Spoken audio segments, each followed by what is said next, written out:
Are you not entertained? Are you not entertained? Is this not why you are here?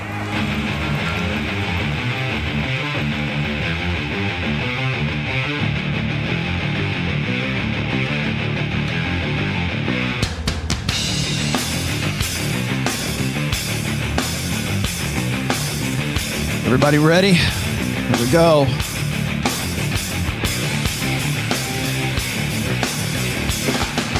Welcome to the new era. This is where everybody shifts, right? Everybody shifts back over to whatever it was they were doing before or what they think they should be doing next. Ask me anything today. I don't care what it is. It's going to be your show today. I'm going to let you guys drop the topics.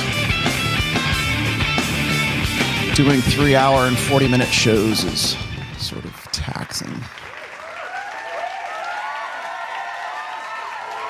Oop, not that one. That one.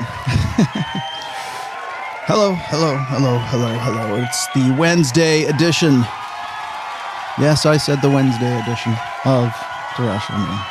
Hello there, children. How's it going? There we go. Okay, well, I thought I would do a sort of a relaxed show today because I did a extra long one. I'm not going to make this one anywhere near as long as I did on Sunday. Also, we have what's formerly known as the inauguration here today, and I figured everybody's God, man, sorry, the focus is on my camera is not, it's behaving itself. No, I figured everybody's focus today would be on the inauguration. Everybody gets to grind their teeth, or everybody's too happy or too pissed off. So, just gonna keep doing what I've always been doing. So, how's that? I think it's interesting to see a lot of change of attitude and behavior and tones and stuff like that. All just almost within 24 hours. So let that be a lesson to you. It's been a lesson to me, put it that way. Carl from Black Label Logic was definitely right in his assessment of everything that's going on. So here's how we're going to run today. I'm just going to tell you a couple things, and then we're going to get on to questions like what Sean Coombs has here. And then I got another one earlier. Sam Bada's in the chat. Oh, there it is. I got it. Okay, we'll get to that one too. So I'm looking at a couple right now. You don't have to do a super chat on today's show. It's of course going to show up on my screen before everything else. And if you really want to get it in, that's fine. But I'll look at everybody's questions today. You don't necessarily have to. That's because I'm that cool with you. I have a new book in case you have not figured that out by now. If you follow me on Twitter, if you follow me on Instagram, you probably know. The Rational Male Religion is now available, as you can see right there. Yes. On the screen. You can also find it as the first link in the description of this video. So it is... everybody's calling it a masterpiece. It is my latest work. It was 3 years in the making. I did a show about it not too long ago, but I will be doing another one. And this is my next announcement is Sunday. Actually, I should say this. Saturday, I'll be on with Rule Zero as per usual. I believe Rich Cooper is going to be hosting that. It's his turn to host.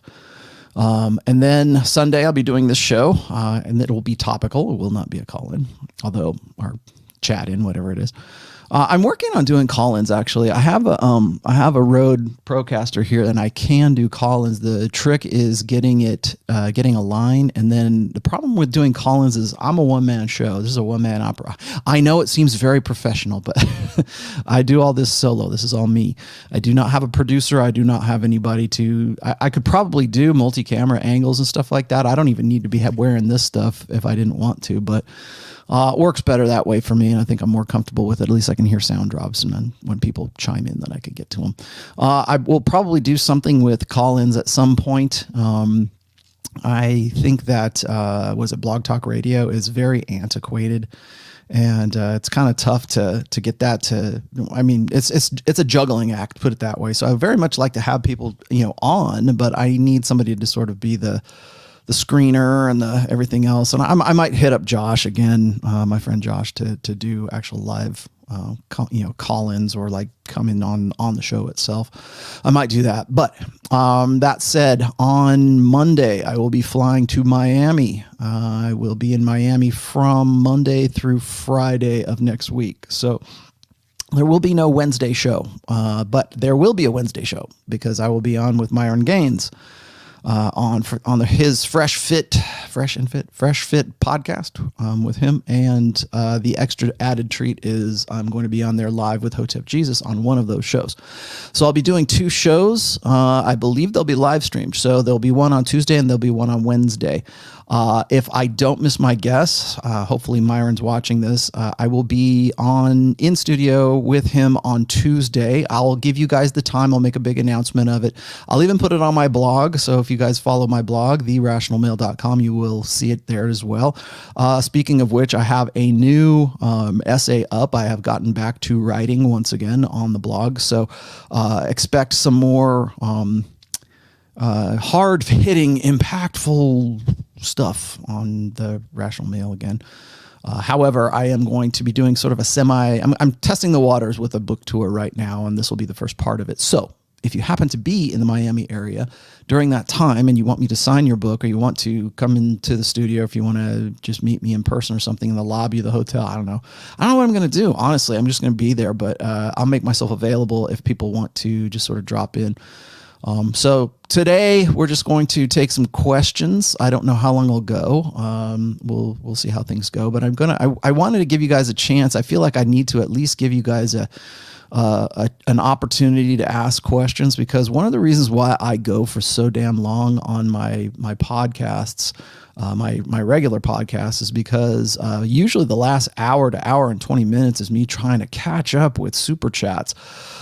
Either they're on topic or they are just sort of, help me get my girlfriend back kind of, topics or whatever you want to talk about. So I feel like if I don't get to them, then I really feel bad. I have people like hit me up in the email and go, you didn't talk about my super chat. And so now here's your chance. So if I didn't get to your super chat at some point and you want me to get to it, I'll be happy to. I think I might try to do these maybe once every 6 weeks or so. I'm going to try to make the live, sort of Ask the Professor or AMA kind of stuff once every, let's say, 6 weeks. I think that probably works pretty well. So let's start off with this one. This is pretty good. Durble McDillett says, is that your real name? Please expound on the alpha reinterest phase. And the reason I'm going to dig into this first is because I just so happen to have this right here handy. This is the timeline that I presented from my second book, which is The Rational Male Preventive Medicine. And in this book, I outline what it is that I think that guys can more or less expect from women at different phases of maturity throughout their lifetimes. I was talking about this really, it's funny. I'm glad you asked me this one, Dillett, whatever your name is. Because I usually kind of get it up to about the 33, 34 year age for women. And then I kind of let people, do their own reading. I probably should do a little bit of explanation of what happens after the epiphany phase. And so as you can see here, I'll just explain this briefly to you because I've gone over this before in my, I've done I didn't mean to do a series on sexual market value or the sexual marketplace, but people kept asking me about it, and people constantly misinterpret this, I think deliberately, in some senses, because they want to find some way to sort of make a name for themselves by saying, here's what Rollo Tomassi got wrong. Okay, great. Now everybody's now that I have your attention, buy my pamphlet from Gumroad. So why did I start at age 15? Well, because that's usually the time at which I get the most questions from guys when it comes to the girls that they like in their high school. So it's not that I'm going, oh, you need to go date girls who are 15 years old. That's not why this exists. That's not why I started the sexual market value bell curves. from my other shows at 15, it's because that's when most of the time guys start taking interest in girls, at least, if not earlier, but at least by that time in high school, your sophomore, your junior, whatever it is in high school. So that's why I start there. And then I sort of carry it on all the way up to about 50 years old. I could probably go beyond that, but I mean, realistically, this is where the salient parts of the things that you can expect from women are. So what you're asking me here is, what about the alpha reinterest phase? And if you look on this this scale right here, now you have to pay attention to the gray lines at the top there and the gray lines at the bottom there as well. It's just, those are almost more, I would say those are almost more important than the colored bars here. I put this together. Again, this is like my really non-scientific sort of generalized understanding of what women go through during the phases of their maturity. So we go through the teen years, we go through the break phase. If you are a high school student or if you are just going into college, the break phase is actually the part of that book that you should probably pay the most attention to. Then there's the party years from 20 to about 28-ish, maybe 27-ish. And this is, party years are sort of a parallel to what I have been reading lately called the hoe phase, which is the sow your wild oats, bang as many guys as you can phase. I think what's ironic right now is this has been going on for a long time. If you go and you read Lean In by Sheryl Sandberg, I think she's still the CEO, or she was a CFO or COO, I don't know, of Facebook. But she was very influential. She's sort of one of these, quote unquote alpha females who wanted to sort of give people life advice and why women should be more empowered and what you should do with your life. And of course, she gets to the part where she's talking about dating. And the party years came out of my estimate anyways, came out of her advice to young women, which was, bang the chads pretty much from 20 on till you're 27, 28, really till you hit the epiphany phase. And I thought it was interesting because here you had a woman who was pretty much confirming a very quote unquote powerful woman that was confirming everything that I had been talking about in, not just me, like a lot of people were talking about in red pill / manosphere communities from as far back as like 2012 to 2014, somewhere around there. And it was a confirmation. It was really at that point that I established the idea of open hypergamy, in that we were entering a time, and I think it's been confirmed since then, but we were entering a time then where women didn't have to keep it a secret anymore. They could be above board. And now today in I heard this in 2020, but I guess in 2021 as well.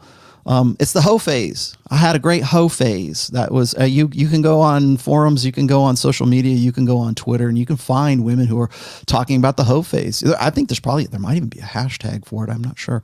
But it's sort of like, this is what I'm going to do in my 20s until I get to the point where I'm all used up and burned out. And then I will, once I get to 28, 29, then I'm going to sort of bottle out of the sexual marketplace and find a guy to settle down with, which is interesting because this is exactly what women have accused men of for so long.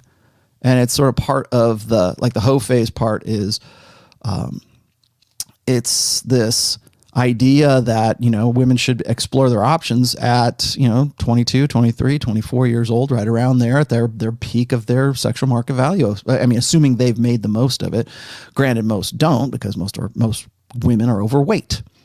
Simple as that. And so the things that make them most attractive are really, they kind of shoot themselves in the foot at this point. But again, it's the hoe phase. And so I'm not making a judgment call. I'm just making an observation here. So I used to call this the party years, but now it's being called the hoe phase. And part of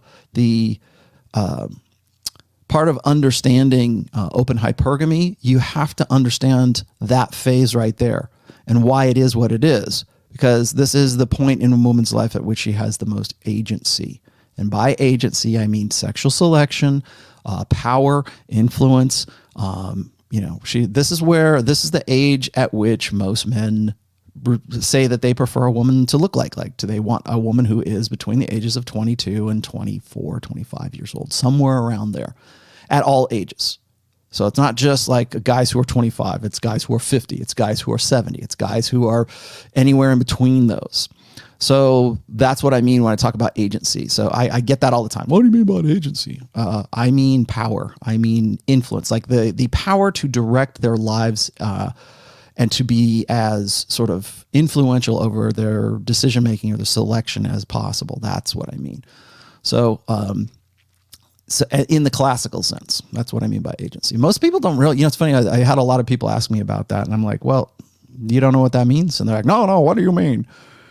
And I thought maybe it's because, people weren't aware. Agency is something that I think a lot of feminists use as a sort of a catchphrase. And so I picked up on it and kind of turned the word around. So then you have the epiphany phase. I've talked about that a million times. I've talked about transition phase, which is really the second half of the epiphany phase. But they're really, if you look at the epiphany phase in the middle there, epiphany/transition, those are really sort of a combination of that time for a woman.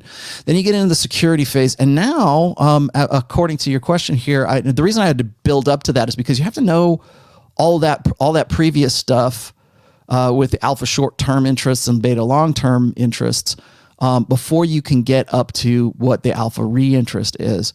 Because from the time a woman is like, from a young woman, when a girl is like, say, in her teens, she really doesn't have any frame of reference for like what's attractive. It's all about what's arousing. And this is where I think a lot of black pill guys they kind of lose the narrative because they think this is the only thing.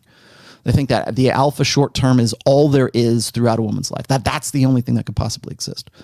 And again, that's very short-sighted because it only looks at one side of hypergamy. It only looks at the arousal side of hypergamy. And yes, is it very important? Yeah, certainly is. It certainly is for girls who are in their teen years and their break phase, certainly through their hoe phase or their party years or whatever. And definitely it's influential in the epiphany phase right there, all the way up until they're about 31, 32 years old, somewhere in there. So alpha, sexy hot Chad in the, guy in the foam cannon party, right? That guy is the highest priority. And I don't think a lot of guys really make that distinction. They think that, it's all about looks. It's all about this. She's just got to be hot for you, and that's all. And you just you'll live happily ever after. And it's like, no, that's not just it.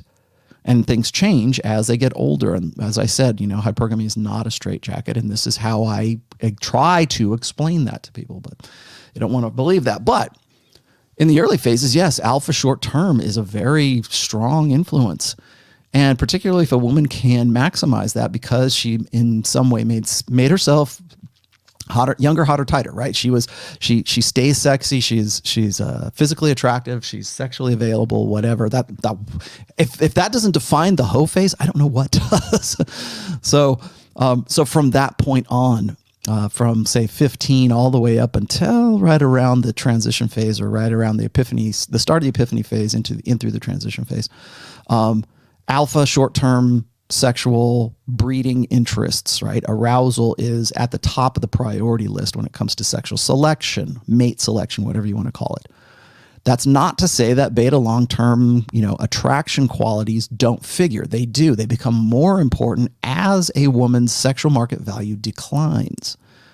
So what happens usually, and the reason why I put the alpha reinterest there right at about 36 years old for women, is because what happens is right around the transition phase, if you look there at the 30, let's just say the 30-year mark, because that's an easy round number. If you look at that right there, that's when women realize that they're on their kind of descent with respect to their sexual market value. They realize it's on the decline. Now, it's probably been on the decline for, really since they were 24, but they don't really acknowledge it, certainly not cognitively. And in some ways, they never really acknowledge it, just depending on like how sort of submerged and immersed in social media and social conventions that try to prevent them from making that, putting two and two together. But usually right around the 28 to 31 marker, those years right in there, the Tommy Lahren years, that's when that acknowledgement starts to sort of impress itself upon a woman's psyche, realizing that the party's not going to last forever. That she couldn't, like right now, if a woman wanted to, like if a woman's 31 years old, she's not going to be able to compete with her 21-year-old self. And that's what I've defined as the wall. is not necessarily the body. It's not necessarily the looks. Like there are plenty of, you can find, I wouldn't say plenty, but you can find good looking women who are over the age of 30. You can find them, but that's not where the wall starts. The wall starts up here. And so when a woman enters that security phase that comes after the transition phase, that's when women are looking for long-term security. They prioritize long-term security. And sometimes that goes above the short-term alpha. So that's when you see things like, well, I want a hot guy. They definitely want a hot guy. I want a hot guy. But he's got to have a job. He's got to love his mom. He's got to like puppy dogs. He's got to be good with kids. He's got to want this. He's got to be, what is it? The Patrice O'Neill thing, right? He's got to be taller, sexier, more educated, make more money, have broader shoulders. It's the 666, right? 6 foot tall, 6-pack abs, 6-figure income. He's got to have all these things. And so now the priority list is sort of moved around. So maybe looks are still important, but maybe they go to step number 2, whereas good job is number 1. Good job, really hot, and blah, blah, blah, blah, blah, blah, blah. Okay. Good job, loves his mom, wants kids, is hot, and blah, blah, blah, blah, blah. Right. So the priority order sort of switches. And Royce's actually written quite a bit about this, is how women's sort of demands or their standards shift during their lifetime. This is where one of those shifts take place. Because on some level of consciousness, women realize that in the long term, they're going to be spending more of their life not sexy than sexy. Then they're going to spend more time in their life, like as I said before, like when a woman hits 23 years old-ish, that's when she's at the peak of her agency. So what that means is that for the rest of her life, for the majority of the rest of her life, assuming she lives a very good long life, she's not going to ever be as desirable as she was when she was 23 years old. So that was at her peak. That was her peak of marketability. If a woman's going to like look for the best possible dude to, for the long haul, that's probably about the time that women are at their most marketable. But we don't do that. Remember what I said before, men and women are, and this is in the Americas. I actually found out that somebody sent me some emails the other day about how, or gave me some stats. That's the Greyhound cam. That's not it. Sent me some stats about how in the UK, the first age of marriage is something like 34, maybe even older. But in the United States, according to my stats, it is almost 30 years old for men. It's like 29.8 or 29.7. And for women, it's 28.7, which is actually kind of early considering some of these other westernized nations. But that coincides with the fact that we continue to sell women on the idea that they can be sexy indefinitely and that their sexual market value is imperishable instead of perishable, right? It's something that sort of decays and declines. And as much as we would like to make attraction for men's attraction for women about like personal qualities and all these, ephemeral, well, she's just a good person and we share the same values and what. The things that attract a man is younger, hotter, tighter. Simple as that. Is she attractive? Is she somebody that I want to have sex with? Is she? And then from there we can discuss anything else, right? Then everything else is just sort of good to go. But we want to create a social order right now. We want to change it. Women would like to change the game. They would like to change the game in the sense that they would like for the natural order for men is they should find women irresistible no matter beautiful at any weight, at any size kind of thing. Talked about that on Rule Zero last Saturday about like women who are overweight and morbidly obese still demand that hot guys, the guys that they really like. The hypergamy doesn't change, by the way. When a woman's overweight or she's morbidly obese, hypergamy doesn't change. In fact, if anything, it's still sort of like, well, I'll never find the right guy. Well, of course you won't, because you're morbidly obese and your ability to attract men is next to nothing. But they don't want to accept that because they would rather change the game and say, well, men should find, like, if they could find some way to make it illegal for men not to find fat women attractive, they would do it. They would find some way to do that. And the reason for that is because at some point they end up in the security phase between, say, 31 all the way up to about 36. And that's usually when women get married. So between, like, for men in the United States, it's right around 30. It's just around 30. For women, again, 28 and a half, almost 29. In the UK, it might be actually 34, 36, somewhere around there for age of first marriage. Now, I peg marriage as a point of the security phase because that's when women are looking for long-term security. For most of a woman's life, she will be looking for the beta bucks provisioning side of things. It's not that she doesn't want to get laid with a hot guy. It's not that women don't want to be cougars or whatever they do. And that's when we're going to come back into the alpha reinterest phase here in just a second. But the thing is that starting off, the cycle is kind of like this. It's the arousal phase. It's alpha short-term interest. It's breeding imperatives, finding the hottest, sexiest guy to create sexy sons with.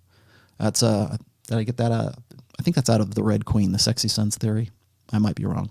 Anyway, sexy sons theory is this: is that women want to get with hot guys because they want their sons to be able to spread their genes as well, right? That's the basic premise of it. So they're looking for the guy who is the best, most fittest, has the best prowess, competence, dominance, sexual prowess, certainly, but also physical prowess, I think. And then from that point, it goes into, okay, now I need security. Now we go to trying to balance the hypergamous equation, which is alpha seed and beta need. Well, at some point, beta need is the more pressing need. And like a lot of guys will say, well, we don't need that anymore because, they get paid by the state and you're right. It's mostly made. That's one of the things that's sort of creating this imbalance right now amongst men and women is you want to know why more women will end up being single for the rest of their lives in the future. It's because whether this is true or not, the perception is that the beta buck side of women's hypergamous mating strategy is more or less taken care of. So they get into the security phase, but remember that security is not necessarily just financial security. It can be emotional security. It can be sort of this parental investment security, knowing that you've got a guy who's going to be on the hook to, help you with the kids. It could be an emotional investment. It could be whatever. So security takes on a lot of different forms for women. Primarily, it could be money. Of course, that's a very big issue, but there's other aspects of security that aren't necessarily related to financial security. That's why I have to sort of put an asterisk in that whole thing when guys say, well, women don't really need the beta buck side of things. Well, maybe not the financial side of things, or at least maybe they don't think they do. But there's still the emotional side. They still want a guy who can kick ass. They still want a guy who's going to go downstairs and check to see what the sound was in the middle of the night. That's that kind of security. All right, that need for feeling safe, right? It's the 3 Ps: protection, parental investment, and provisioning. And so there's a lot of push and pull when it comes to security. So that's I feel like I need to put that in there. But that's, if you look at the gray area above security, I put security anxiety. So you've got competition anxiety. Competition anxiety that comes prior to that is usually in the 20s, right up to about 31. Competition anxiety is I need to get the best guy that I can, and I'm in the running with other women. I have to compete with other women for the attention of these guys. That competition anxiety increases right about 25, 26 years old, because it's at that point that where women say, well, I need to find a guy at some point who's going to be a good long-term prospect, whether that's later or sooner, whether she's going to make concessions for that guy or compromises, that's up to the woman and up to sort of the social order that's influencing her. But prior, like right around 23, 24, you're not going to find too many women who are going to go, yeah, man, I just can't wait to get married and settle down and have little babies, because they're told from a very early age that they need to maximize that time.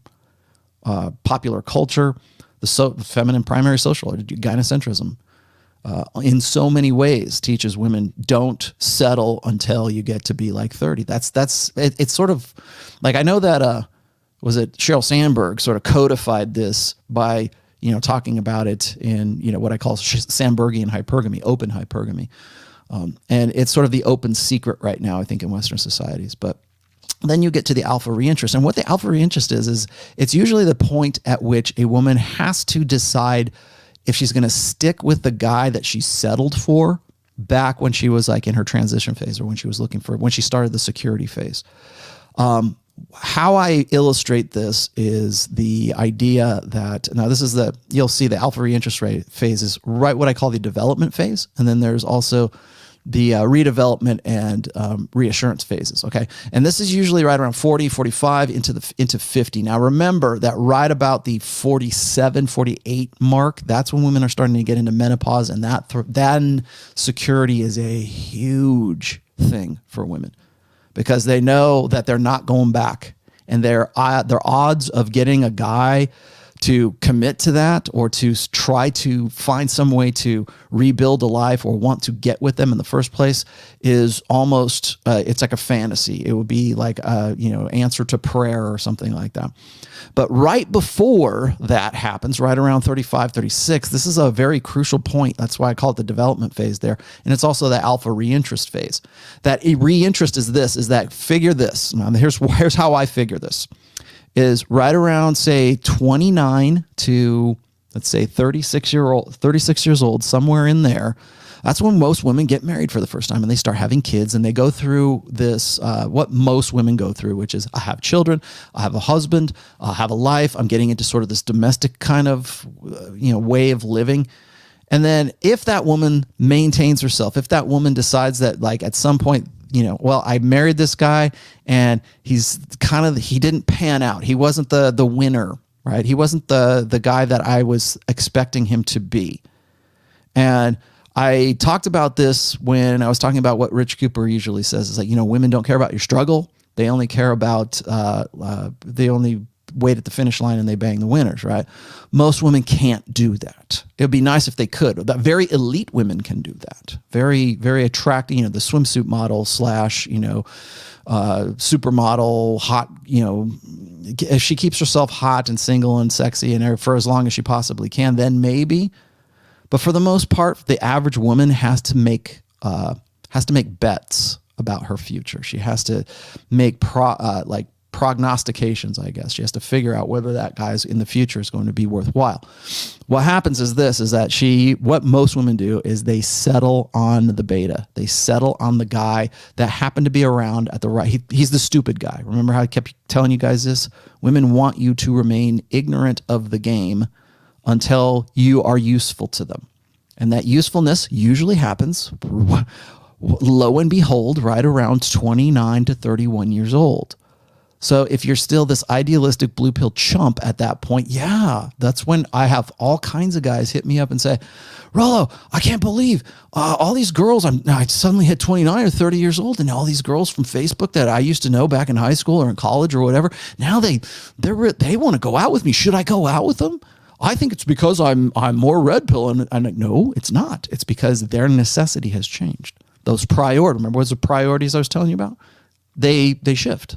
So it's not that you suddenly became hotter or more desirable. It's that you look like a better long-term prospect than the guys that they couldn't lock down. And that's why guys go, oh, this is great, man. My ship's finally come in. I'm going to get married. I'm 28, 29, 30, 31, somewhere around there. I'm going to get married. This is awesome. Finally, everything I held out and I stuck to my convictions and I finally hit pay dirt. And now I got the girl of my dreams. Look at the little woman, right? I can't believe God would give me someone so great as this because I'm a real schmuck, the self-deprecation line.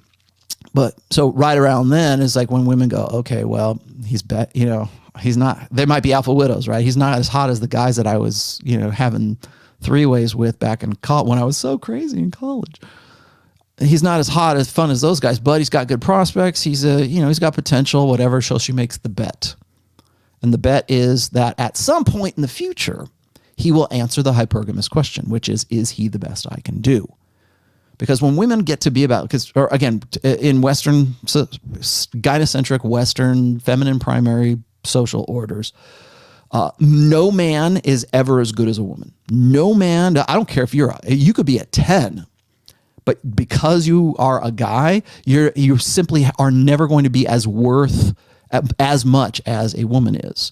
And women will tell even guys that, well, maybe even jokingly or whatever. Very few women will submit to men. And I don't mean that in the biblical sense. I mean it in the sense of acknowledging that guy is above her in sexual market value.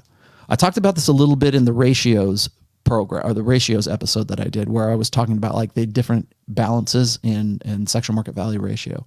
So when for instance, when a guy is 1 to 2 steps above, like a 2 to 1 or a 3 to 1 ratio for women, like the woman is a 1 or is 1 below or 2 below, those tend to be the most stable relationships because that woman is constantly looking up to that guy. He literally is the best she can do.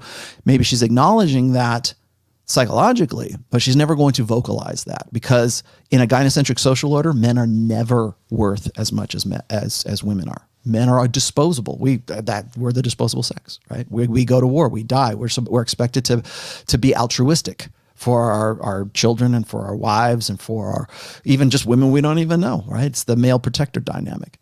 So when we standardize on a gynocentric social order where women are the primary sex and their mating strategy it pretty much sets the social doctrine for that society, you're never going to be worth as much as a woman is.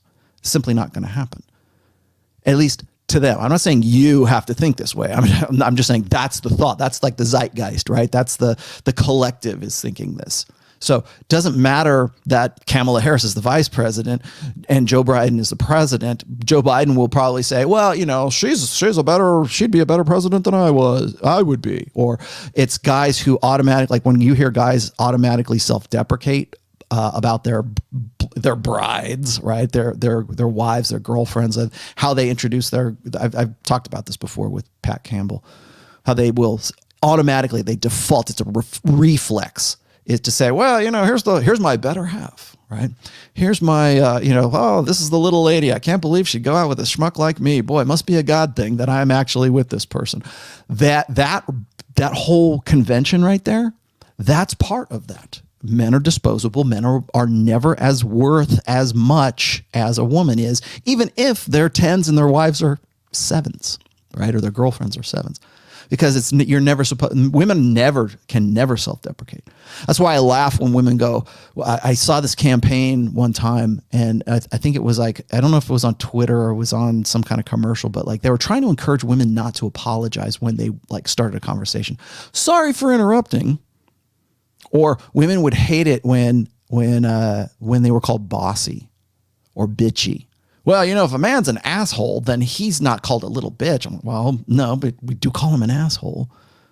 Well, you know, the only reason you don't respect, you know, female bosses is because you think they're bossy and bitchy. Well, only if they are. But the fact that you're saying that is you're saying that their worth is more than a man's. So no matter what your estimation is of a woman, it's always going to be less than what they think of themselves. So in that social order, you have to remember,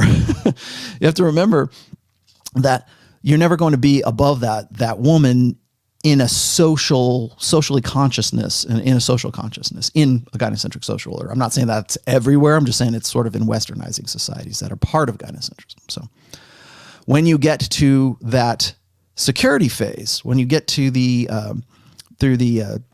security phase and then the alpha reinterest phase, which comes after that, which is sort of the development phase, what happens is you're looking at a woman or demographic of women who are, they made those choices, right? They said, I'm going to get with this guy because he's the best thing I got going. He's not the guy that I'm an alpha widow over. He's not the one that got away. He was the guy who was Mr. Good Enough. If you go and you look, here's a perfect example of this.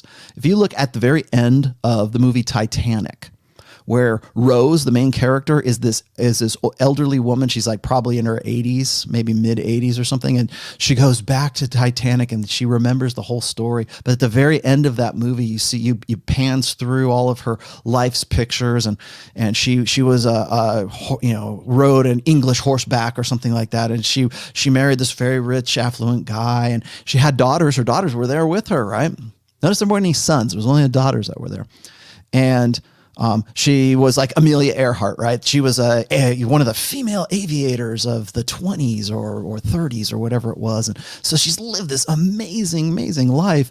And at the end of her life, when she's sort of giving it up and dropping the little gemstone or whatever to the heart of the ocean into the sea to sort of give it back to the guy that got away, literally her alpha widow, which was Jack, right? He died, she lived, and he died. He sacrificed himself so that she could live.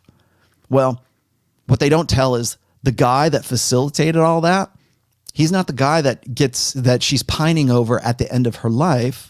The guy who allowed her to be an English horseback rider, an aviator, have these kids, live this particular life. She doesn't acknowledge, there's no acknowledgement for that guy. There's only the acknowledgement for Jack, who's down at the bottom of the ocean, right? A long time ago, 80 plus years ago. So when you look at those things and you see that, that's sort of a common narrative amongst women, the one that got away. Especially amongst older women, it's like there's always going to be something that she'll give to one guy that she won't give to the guy that's even facilitated her life. And we're okay. We're told, or we're expected, we normalize that we should all be okay with that. And because we live in a gynocentric social order, whereas in other times and in other eras, we would kill someone like that. We would ostracize them. We would make them outcasts for even thinking something like that. But because we live in the romantic age and we believe in this romantic ideal, that's okay. So when it comes to the alpha reinterest, that's when women get to the point where they're going, this guy didn't pan out the way I wanted him to. And only in this era do we really have that, do we allow women the luxury of an alpha reinterest phase. It's the only in this era do we allow women to sort of get a do-over, a mulligan, right? Well, I married this guy at 29. He didn't turn out to be the winner I was expecting him to be. I'm still hot. I'm just this side of 40. If I get a personal trainer and get myself good looking, I can dump this guy and I can become a cougar, or I can go and I can still sort of get a guy who is better than this dude because he's not the best I can do. And that's usually when the alpha reinterest phase starts. So she starts getting more interested, not so much in the security side of things, because the security side's already been made. It's already been done for her. She's got the kids. Again, it's the same thing with Rose, like at the end of the movie, right? She doesn't have to be appreciative of the guy she married who facilitated all the great things in her life, because it's already done. She takes it for granted. She's like, I got the security. I was the aviator. I was the horseback rider. I was, I did all these incredible things. I have kids. I had a great life, blah, blah, blah, blah, blah. We allow her the luxury of going, okay, we're going to return you back to the Titanic, and you can sort of pine over your alpha widow, the alpha that widowed you, which was the guy at the bottom of the sea who sacrificed himself as well so that you could live the life that you did. So when a woman gets into that alpha reinterest phase, it's sort of like that. It happens earlier, of course. She's not like 80. She's maybe 38 years old. And she goes, well, it's shit or get off the pot time for women. It's either I'm going to dump this guy who's not going to amount to anything and find somebody better, I'm still good looking enough. I'm still in shape. And usually that is as a result of the social order convincing her that she ought to be able to do such things, whether she can or she can't, the grass is always greener kind of thing. But that's when women become more interested in the alpha side of things, because they want to have that hot monkey sex that they really don't want to have with the guy, the beta that they settled on. And that's what I mean when I talk about their alpha reinterest phase. So let's see, what else do I got here? Sorry guys, I know that was a little long-winded, but you have to kind of build up those things. Like I could just simply say, well, it's just, would you like me to just say this? Like, oh, well, it's just because women are hoes and they don't appreciate anything. You have to understand how I come to that point. How did Rollo come up with all this stuff in the timeline? It sounds right, but how did he come to it? Well, if you want me to sit here and explain it to you, then you're going to have to understand my thought process of getting to from point A to point B. I could just say, well, bitches be crazy. If that's all you want, I'll be happy to just say that. And people will be like, well, that Rollo doesn't know what he's talking about.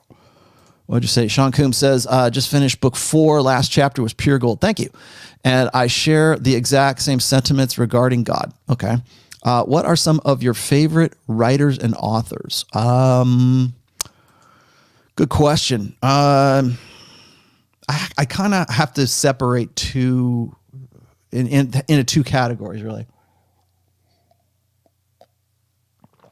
Devil Mountain Coffee today. I finally got my coffee back.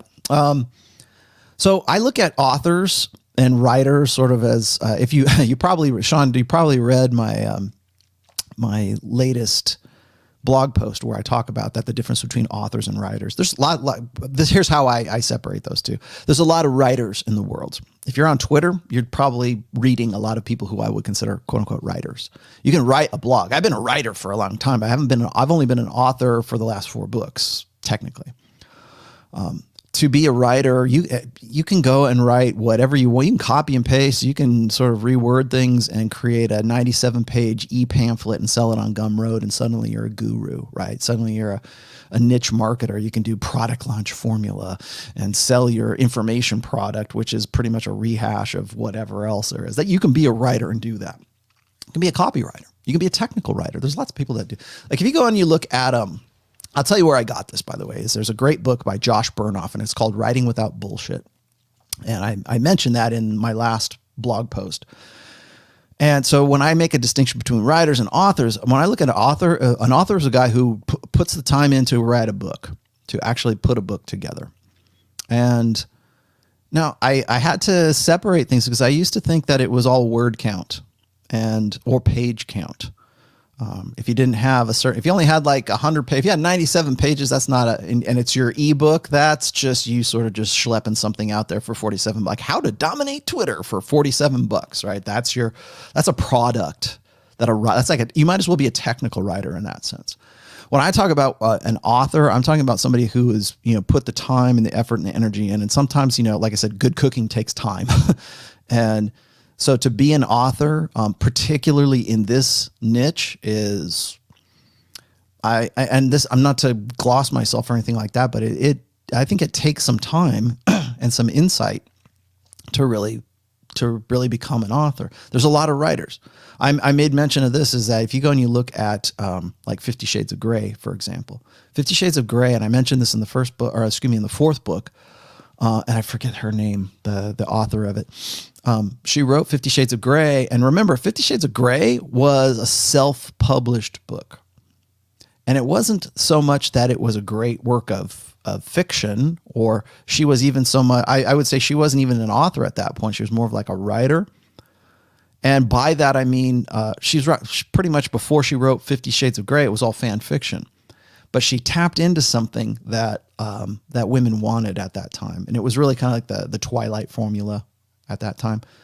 Make this nondescript female character the focus of like this extraordinarily handsome, extraordinarily talented, like magical being, like magical man, right? The vampire, the werewolf. Sterling Gray, or whatever the hell the name of the character is in 50 Shades of Grey, right? He's not only is he good looking and esoteric and rich and everything else, but he's got the sexy aspect as well. And so she tapped into that at that time, but I would not call her an author. In fact, even today, I wouldn't really call her an author. She just tapped into something that women really wanted. And it could have been anything. But she was a fan fiction writer who tapped into something right place, right time kind of thing. Is that an author? I don't know. What has she done since then that has had even close to the amount of success that 50 Shades of Grey did? And we're talking 2014, 2015. Remember, the movie didn't come out until 2015. And there was no sequels. Nobody cared anymore after that because it was salacious and it was good, and it was junk food for women of all demographics at that time. So as an author, I don't really see her as an author so much as a writer, but she did write 3 books. So does that make her an author? I don't know. My favorite writers, my favorite authors, I would say right now that I read, I like God Sod. He's sort of a thinker / author, though. I've been reading, been just finishing up the Parasitic Mind. I think that's really good. Fiction wise, I don't know. I think as like a talented writer, like you can find some really talented writers, and you might not think that they're the greatest in the world. Like I like Ernest Hemingway, for example. If you look at Old Man and the Sea, that was 128 pages. And it was like a 25,000 word count book, and that's it. But You have to read that in high school. You have to read that in English class because that's a class. That's American classic. So it's not necessarily word count. I think it's more about ideas, or page count for that matter. It's not necessarily page count. It's more about like ideas and sort of your earnestness as an author. I don't know, man. It's really hard to say. I like Ernest Hemingway as a writer, but I couldn't possibly like model my writing style after like Ernest Hemingway, obviously. I don't know. I'm somewhere in between. I really like Robert Greene as a writer, but I think he's more of a relater of information as opposed to actually being like sort of an author / writer. What else do I got here? Let's see. Sorry, I got a little long-winded on that last one, didn't I? Oh, Sean Coombs. Thought Terminator says, hi, Rollo. Hope you're having a great afternoon. Curious, what do you offer in terms of counseling? What can I look forward to if I book one? I do counseling. I haven't done formal counseling for a while because I've been focusing primarily on the book. I have done counseling in between. But again, in the last 3 years, as I've been writing the book, I've been sort of sporadically been doing counseling with guys. I'm not a counselor. I'm not a psychologist per se. I don't have a private practice. I have a degree in behavioral psychology, and that's about it. And a bachelor's, right? So it's like, not like I have a master's. I'm not a doctor or anything like that. When people hit me up for counseling, it's usually I'm giving you my analysis of what's going on with your particular situation. So think of me more as sort of like an analyst of your situation. Now, I can give you suggestions and I can sort of point you in the right direction and I can give you things to think about. But I am not, as you probably know, I don't do prescriptions because I think most guys, I don't want you to live my life. I don't want you to try to think that, well, I'm just going to do what Rollo says and things will work out. Most guys, when they read my book, they're like, oh, Rollo has changed my life because I started thinking about things in a different way. Good. That's what I want you to do. I want to give you the tools so that you can effect change in your life. I can't make you change. You have to change. That's why I don't do prescriptions. I do tools. I don't do prescriptions. So what I will do if I were to say, do some sort of counseling with you, I would assess what it is you're going through. I would look and see what I usually ask a few basic questions, which is like, how did you meet? How long have you been together with her? Because most of the time when guys hit me up, it's usually, oh, I'm with this girl. What should I do? Should I date the single mom? Should I take her back? How do I get her back? There's like a battery of questions that are like very common for lots of guys. That's why I want to do like sort of a group session with guys. I might do a group session where let's just charge like $100 per dude. And we'll have like 10 or 15, maybe 20 guys in the same like Zoom chat. And then what will probably happen is this. If I do that, guys will go, okay, here's my situation. Assuming you're comfortable with it, like a group thing. Guys will say, here's my situation. And they'll rattle it off. I will guarantee you of like, let's say there's 20 guys in the room, in the chat room or whatever. Amongst those 20 guys, there's probably at least 5 to 10 of them that have the exact same problem or something that's very similar to what you're going through. So I can do an analysis for you, and maybe some people get something out of that because they happen to be there, or maybe they can make suggestions as well. I'm not a god, right? I'm not like a guru or anything. I can facilitate the conversation. I can tell you what I think and give you the analysis, but it's not like I think a lot of guys look for permission. They do this a lot on Rich Cooper's show, Before the Train Wreck. Guys call in and say, oh, there's this great girl. She's 37 and she's got 3 kids from 2 different fathers, and she's really into me. She really wants to bang me hard, and I've never had sex like this before. How old are you? 24. Can I please go out? Can I please marry her? You're just asking for permission at that point. So counseling wise, if you're going to book counseling with me, expect me to ask questions that I need background. I need to know how old you are, how old she is, what the situation is, how long you've been dating, assuming you have been. Like if you're going to ask me, oh, give me game techniques, I can give you those. I can tell you why they'd work, but ultimately you have to be the one to put them into practice. What else do I got here? That's Thought Terminator. Mr. Duke says, what are your predictions for the next 4 years, and what are your predictions for the 2024 election? 2024 election is way too far out for me to like really give you any kind of like realistic, thing. I mean, I can prognosticate, but it'll be all guesswork at this stage. I would say that you can expect, I'm already seeing it. You can expect this gynocentric social order to amplify exponentially right now. You can expect, I'll say it again, I've said this before, is I think that the only reason they put Biden into that position is because they want to put Kamala Harris as the president. He's not going to last. I got a bet. I have a running bet right now, and I'll be happy to make it public right now. I got a running bet with John from Modern Life Dating that before August 1st, Kamala Harris will be the president. Biden will not be president for that long. If 6 months, a lot of people are telling me it's going to be like before April. I don't know about that, but because they still have to sort of move things around and get people used to the idea of this new administration kind of thing. But they're already making. I mean, if you go and you look at who his choice for like what health care assistant is, this transgender, transsexual guy, you look at his communications team, all women. I will guarantee you that it won't be like sort of 50% guys, 50% women. It will be like 90% women and just a few smattering of guys in there, because that's where they want you to think that they're hip. And I would say this is that when Kamala Harris becomes the president, then you will see a gynocentric social order like sort of establish itself in a way you've never seen it before. And that's not like gloom and doom or anything like that. I'm just saying that that's the observation that I'm making, is that's the direction that they want to go. Whether that's like, you can say, well, it's China, it's this, whatever. I think from my perspective, from a red pill perspective, that's what's going to happen. I made this prediction back in 2019. I said, you're going to see a gender war. We already have a gender cold war going on right now. As you want to talk about like dividing the societies, like between like left and right and blue and red and racially and everything. Remember that gender and sex is a big part of that.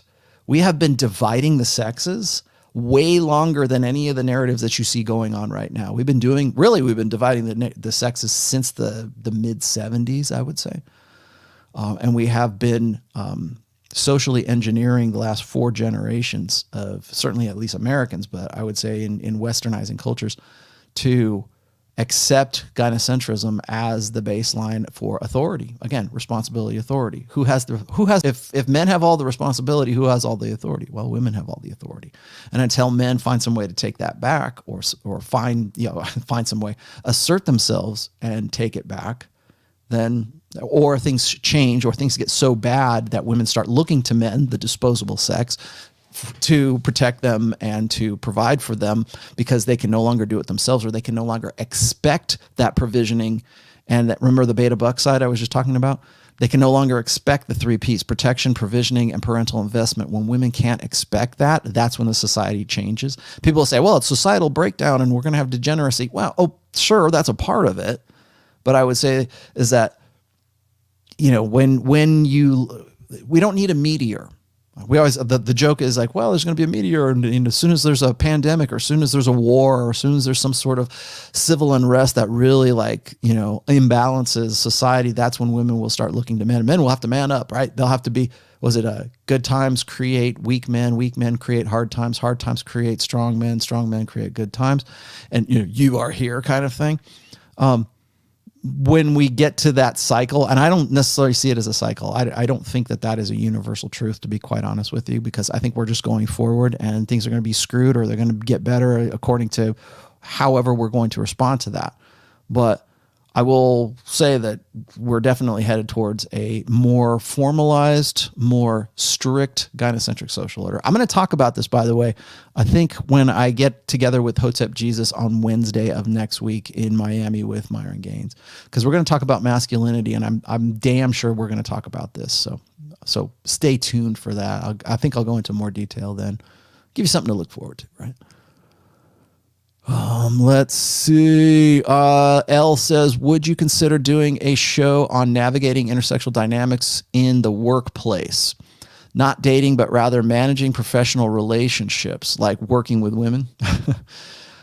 I could do a whole show on that. I would probably, and a lot of people will kind of hack up and discuss when I say this, but I would probably do a show. I would love to do a show with Aaron Clary, and if I could get him, I would like to get Josh Fluke on to talk about those things, because Josh Fluke is really sort of the employment guy right now. I mean, he sort of fell into that somehow.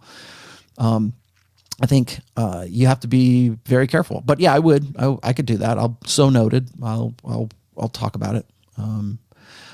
Like what you can expect and how to get along. Like a lot of guys, I remember when Me Too was such a big deal. It still is kind of right now, but it was like a bigger deal when the Brett Kavanaugh thing was going on in 2017, 2018, somewhere around there. And you had Huffington Post like crying a river about how men were avoiding women in the workplace because they didn't want to get Me Too'd.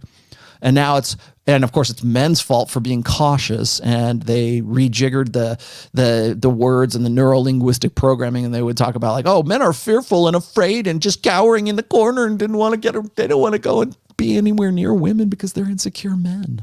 No, they're being cautious. They don't want to lose their shit.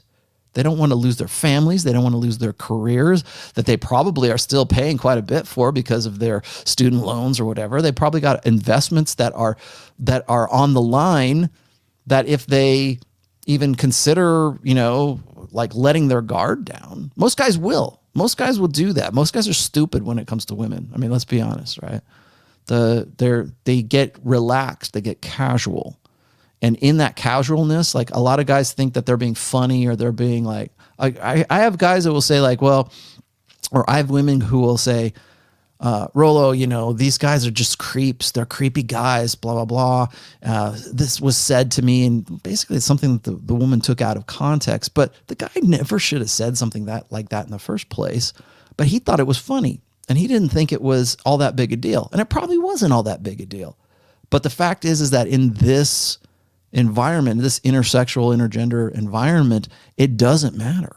And so when a guy overreacts the other way, when he becomes overly cautious, then we say he's afraid and he's insecure and there's something wrong with him. And, he doesn't want to be behind closed doors with that woman because he's insecure, blah, blah, blah. No, he's not. He's being cautious. And you put him into that position of being cautious. So the guys who aren't stupid and the guys who are cautious, we say there's something wrong with them.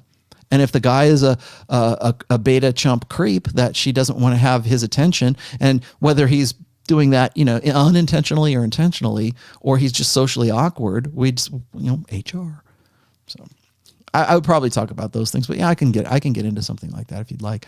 The Revenant says, how beneficial in reality is getting ripped for young men when trying to attract and develop plates? Many young women say physique doesn't matter to them. Who? Just don't be fat. Does this bear any truth? Well, yes and no. It depends on where that woman is on that scale, right? On what part of, where did it go? For women on this scale, Revenant, I would say between, say, the teen years all through the party years, the hoe phase, right up, and I would say even through the epiphany/transition phase, physique is the number one decider, and it still is the number one decider. If a woman's going to cheat on you, she's not cheating on you with a fat guy. She's not cheating on you. When women cheat on men, it's usually not a step backwards, at least to her up here. It's not women don't date. Remember, women don't have, men don't have attraction floors. Women have attraction floors. And that attraction floors also applies to women who are already married or already in a committed relationship. So if she's already with a guy who she thinks is an equal or is below her, she's going to not look for a guy who's below him. I mean, think about it. That's just, I mean, it's counterintuitive. Now people say, well, I remember this one. Okay. Man bites dog, right? It could be an exception to the rule, I'm sure. But for the most part, because of the nature of hypergamy, women don't cheat down and they don't date down. There's no, they have attraction floors. It's either where they're at or above. And if it's where they're at, they're looking for above. So what does the above mean? What is the prioritization of whatever makes that person above? Usually it's physique. So if a woman is like, say, in her 30s, 36, whatever. She's been with this kind of dad bod guy for a long time, and she gets with a personal trainer. Yeah, that might be a big deal to her. She wants that hot monkey sex. She wants to, and usually she'll make some bullshit up. Like, remember when I did the show on Will Smith and Jada Pinkett Smith? She's not looking for somebody who looks like Will Smith. She's not looking for somebody of his sweet little nature, his dedication and his blue pill supplication to her. She's went and got with the young rapper guy. She didn't go for the, now, is he as successful as Will Smith? No, probably not. But he's hot. He was hot. He was fun. I was drunk. He was cute. And one thing led to another. It's all about healing. So I think that developing a physique is very important. Women are always going to say that. I should also point that out, is that when women say that they're not interested in physique, so much in physique, that's a shit test. That's a meta shit test, like to see if you believe that or not. You can prove that. Black pill guys and doomers will prove that to you all. Go watch Face and LMS or any of these guys who just think it's all about looks all the time. I'm not saying it is all about looks, but it's very important. It's more important than what women will let on. They don't date down. They're not, if a girl is married to a guy who's kind of like, good looking enough and in shape and everything, she's not looking for the fat guy to cheat on. She's looking for the guy that looks better. The guy has a dad bod. He's not overweight, but he's just normal. She's not looking for the guy who is overweight and schlubby. She's looking for the guy who gets her off, who turns her on. Again, it's the alpha reinterest phase. Double Feed says vetting LTR, long-term relationship. Who has a best friend guy? He lives cross country, but very close. See him once per year. They're friends since their teens. She's mid-30s. I'm 36. And she messages him regularly. One failed sex experience during teens, none since. Big red flag. Yeah, I would say so. I would say that is an alpha widow situation. Did you know, I've seen a couple of stories like this, but I haven't seen one lately. But I've seen stories where you get the guy who has known the girl since like middle school, or they were in grammar school, like third grade or something, and they stayed in touch. It was a sweet little darling little story. And she goes and she marries some other dude, and he goes and marries some other chick, or maybe not. And then in their 60s, they rediscover each other, and she's a widow or she's divorced or whatever, and they magically romantically get together. And now the guy that she didn't want to give the time, like the guy who was the beta that she wouldn't consider like having a life with, now suddenly he's good enough. And you can see variations of this at different ages for guys and women, because sometimes it'll be the woman who's like 45 years old and she goes back on Facebook and looks for the guy that she knew back in high school who pined for her and probably still is because he's still a chump.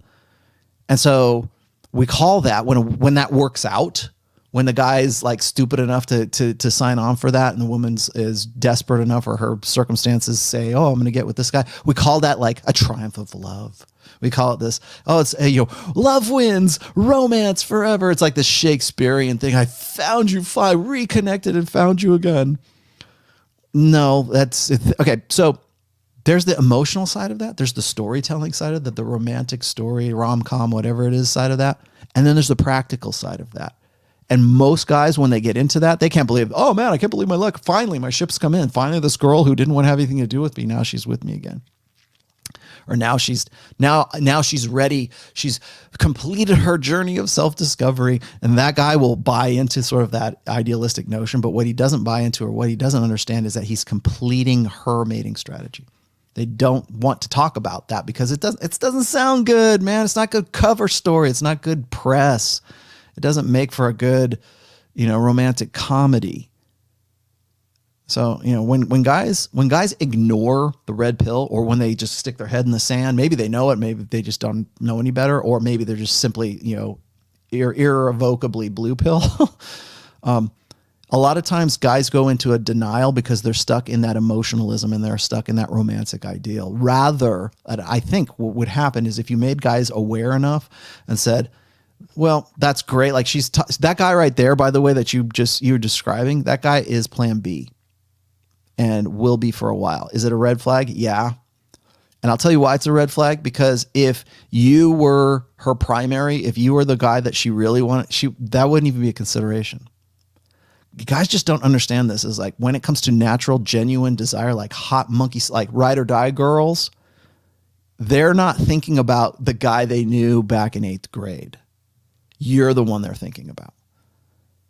I've got a friend. I got a guy friend, and he wants to go watch this new movie. We're going to go to the movies together and have coffee after. Well, either that guy is a girlfriend or he's plan B. And when you are the primary, when you're the guy that she has actual, natural, organic, genuine desire for, that conversation doesn't happen. Like guys are asking me, well, what do you do, Rollo, when we do counseling, what can I expect? This is what you can expect. You can expect me to say why I'm going to break things down into nuts and bolts. What's the latent purpose of that even happening? Why is the question even being asked? Me and my girlfriends, we want to go to Las Vegas and have a girls' night out. Okay. It's not about the permission. It's not about putting you on the spot. It's not even really about the medium as the message. It's why did that thought even enter into her brain if you're the one that she has the most desire for? Why? Because what would happen if she was really into you, that wouldn't even be a consideration. So that's the bigger problem than what you think are these sort of like attributes of that bigger problem. That's what I will get to. If you take counseling with me, that's what we'll bore down, and we'll distill it all the way down to the nuts and bolts of it. Why do you tolerate this behavior? I don't know. You know why you tolerate bad behavior from women is because you realize on some level of consciousness that you don't have any options. And you have to put up with that, because if you don't, then I'll lose the best thing I've got. I don't want to throw the baby out with the bathwater. That mentality, I don't want to throw the baby out with the bathwater. That mentality is your problem. That's the problem right there. It's not her. She's just going to do what she's going to do. You remember how people say you cannot control other people's behavior. You can only control your response to it or your reaction to it or your own behavior. Great. You could still analyze why she's doing the things she's doing. Ultimately, you're the one that has to decide, why am I in this position in the first place? How did I get to the point where I'm even being asked these questions, or where I'm with a woman who's still sort of attached to this one guy that she knew back in high school, 8th grade, grammar school, whatever. Why? Is that a red flag? Hell yeah, it's a red flag. And you know it's a red flag. But why, the fact that you'd ask about that in the first place is really the bigger question. Why are you tolerating that? Why are you with a woman who's like that? Are you with a woman who still makes that a priority for herself? Because you can say, well, why does she do this? And we can analyze that. We can certainly pick that apart. She probably still sees him as a viable plan B. But the greater question is, why are you with her? Do you think this is a good idea? Yes, it's a red flag. You know damn well it's a red flag. You don't need me to tell you. You don't need me to give you permission. I think this is a red flag. What do you think? Yeah. Oh, here you go. Marcelo. Gotcha. Finally. Do you think Melania Trump has genuine desire for Donald Trump? No, I don't.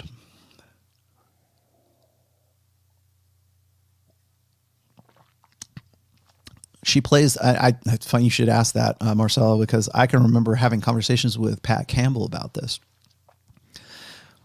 Melania plays Melania very well. Am I saying she's going to dump Donald Trump? Of course not. I don't think she's going to, but I don't think she has any like real, genuine, lusty desire for the guy.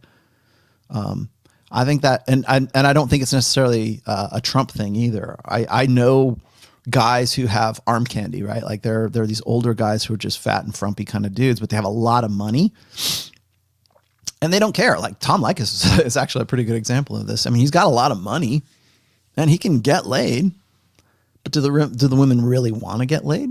They're there because he facilitates something for them that they like enough to sort of exchange sex for it. So really what it is it's validational sex versus transactional sex. Do I think she has genuine desire for Donald Trump? No. But is she going to leave him? No. She's going to play that role for a long time, because that's what she signed on for, and she knows what her job is. So, and yeah, kind of have to respect her for that a little bit. what'd you say? 1985 NBC.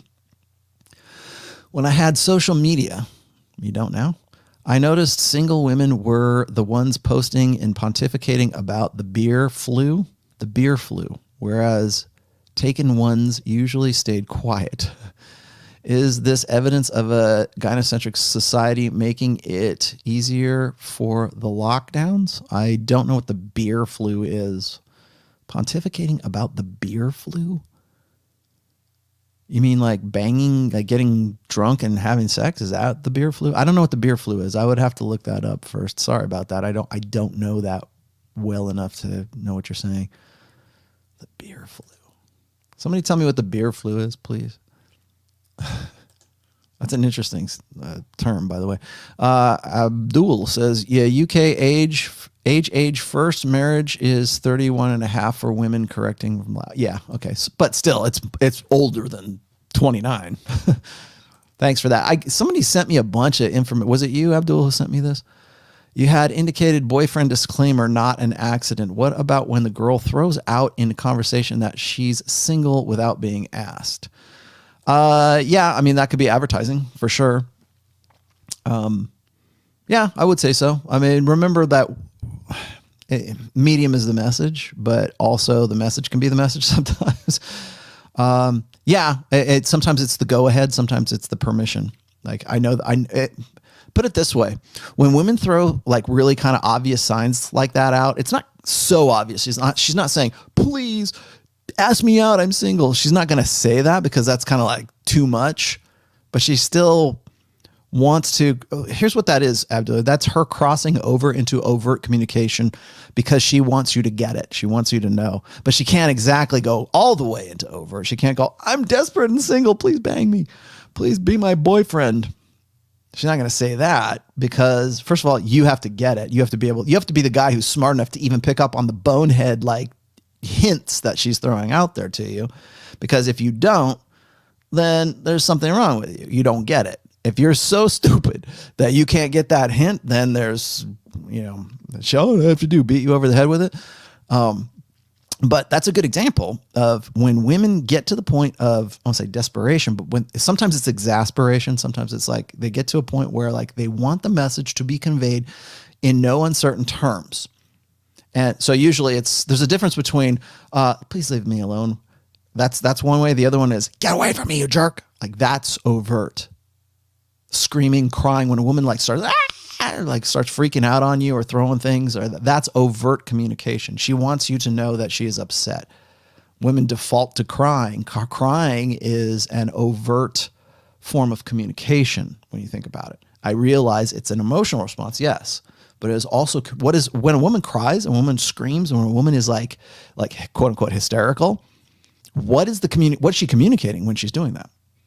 Well, she's reached a point of exasperation or desperation or tension or whatever else because she's so upset that she wants to make sure that you and everybody else know. You want to know why Karens are a thing? Because it's overt communication. Let me see your manager. There's nothing subtle about that. Because what that says is that women don't want to resort to that kind of nuanced, covert language that women would prefer. That's a native language, right? But they're preferring the overt side of things. So when a woman throws that out there, Abdul, what's happening is she's saying, I want you to ask me out, but you got to get it enough for me to, it's almost like halfway. It's like halfway between covert and overt.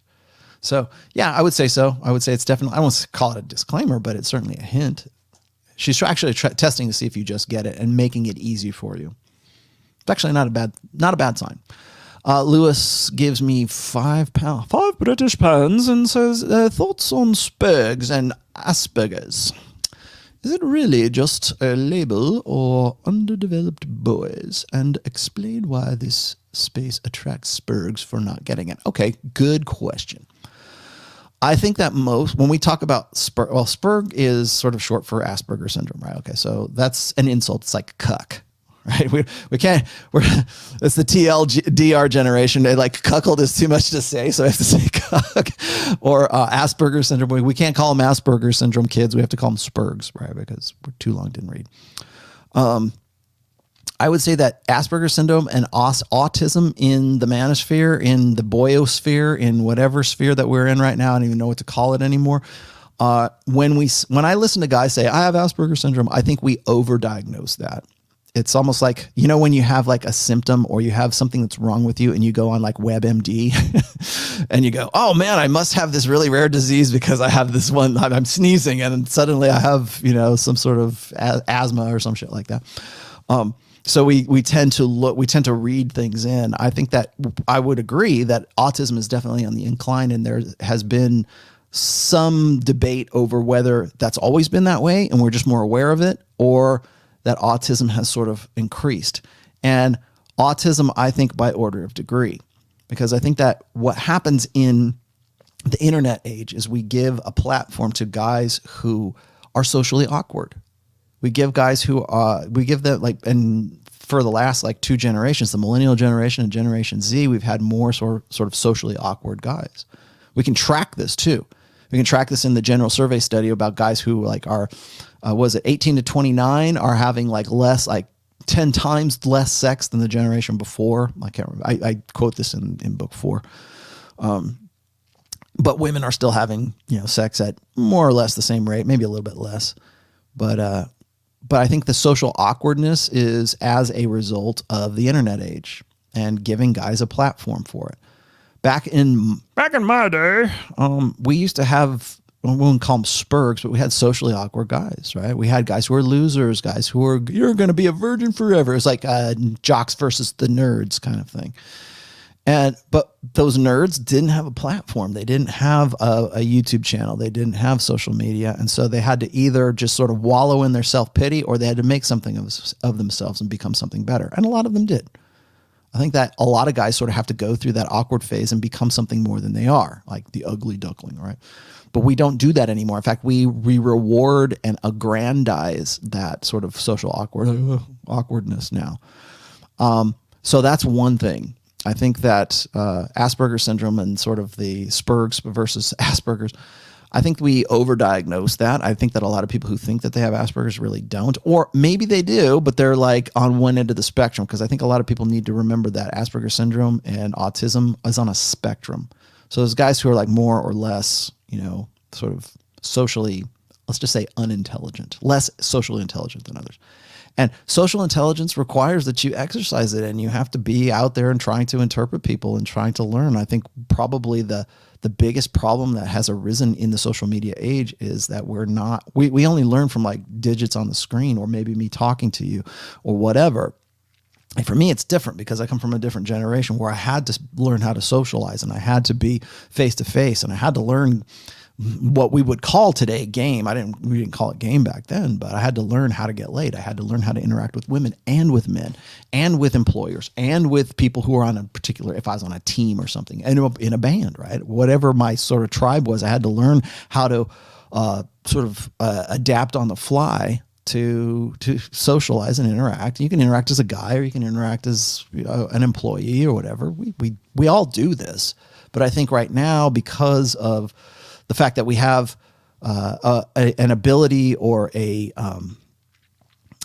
facility with commiserating when it comes to, I'm socially awkward, I'm a black pill guy. You are too? Yeah, me too. Me too. Me too. Me too. Me too. We're all dorks. Okay, let's form our dork club here.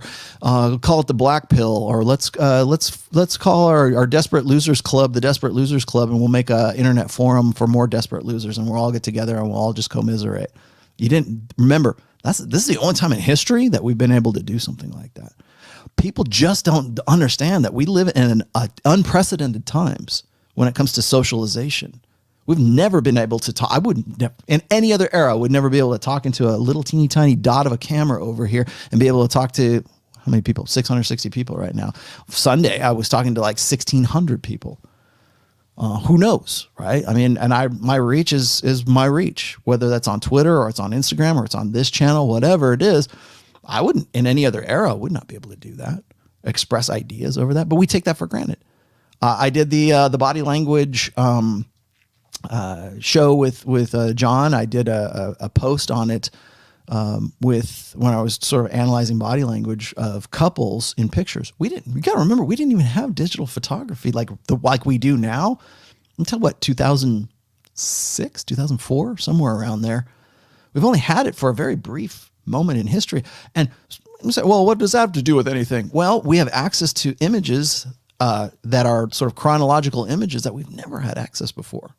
As I said before, and I think it was on Sunday's show, we have not been able to, if you wanted to find out what happened to Susie back in your high school days, you would have to go to your high school reunion every 10 years to go and sort of catch up with them. Now you just go, I have never been to a high school reunion. I probably will never be at a high school reunion of my own.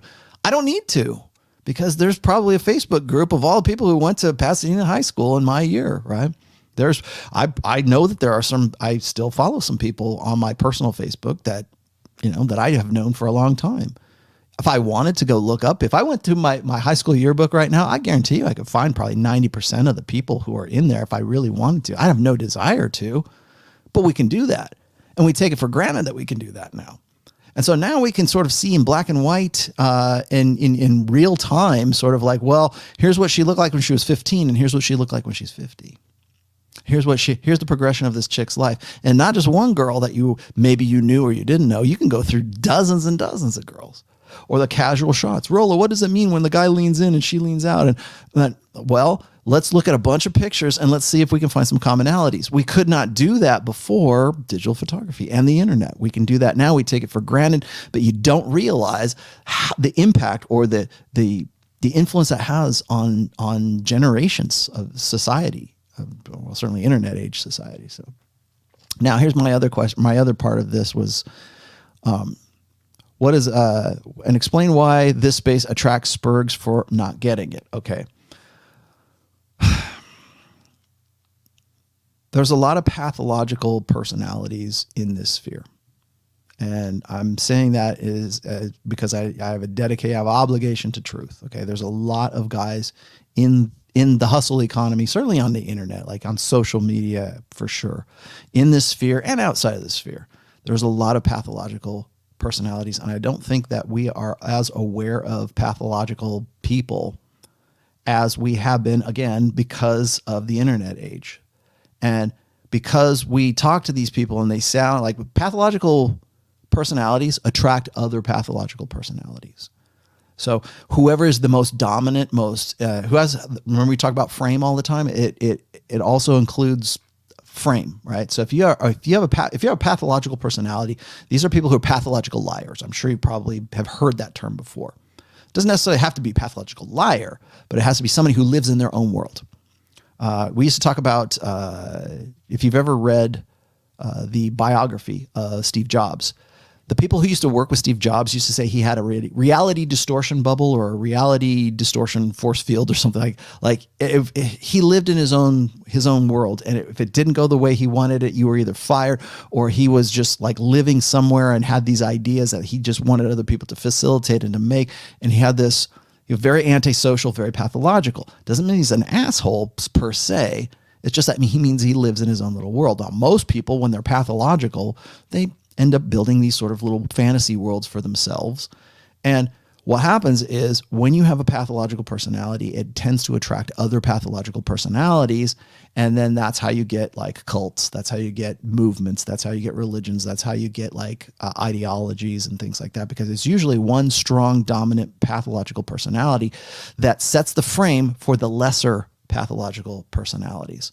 So that's one of the reasons why I think this space attracts guys who are quote unquote spurgs or have sort of personality disorders, because they see a kindred spirit and they're also looking for a sort of an imposing, powerful personality that is also just as pathological as they are, but they're the ones who are sort of directing the pathology of the sort of lesser pathological personalities as well. So my advice, and this is me, I'm stepping outside the red pill here for a second, but my advice is that you have to be aware of who you're dealing with. That's one of the 48 laws of power, right? And most guys lack the social intelligence to understand when they're dealing with a pathological personality, and that takes time. You have to be a good judge of character. You have to deal with enough people who are whack before you know that person is whack. Here's a new person. Oh, is he whack? Yes, he is. Yeah, okay, well.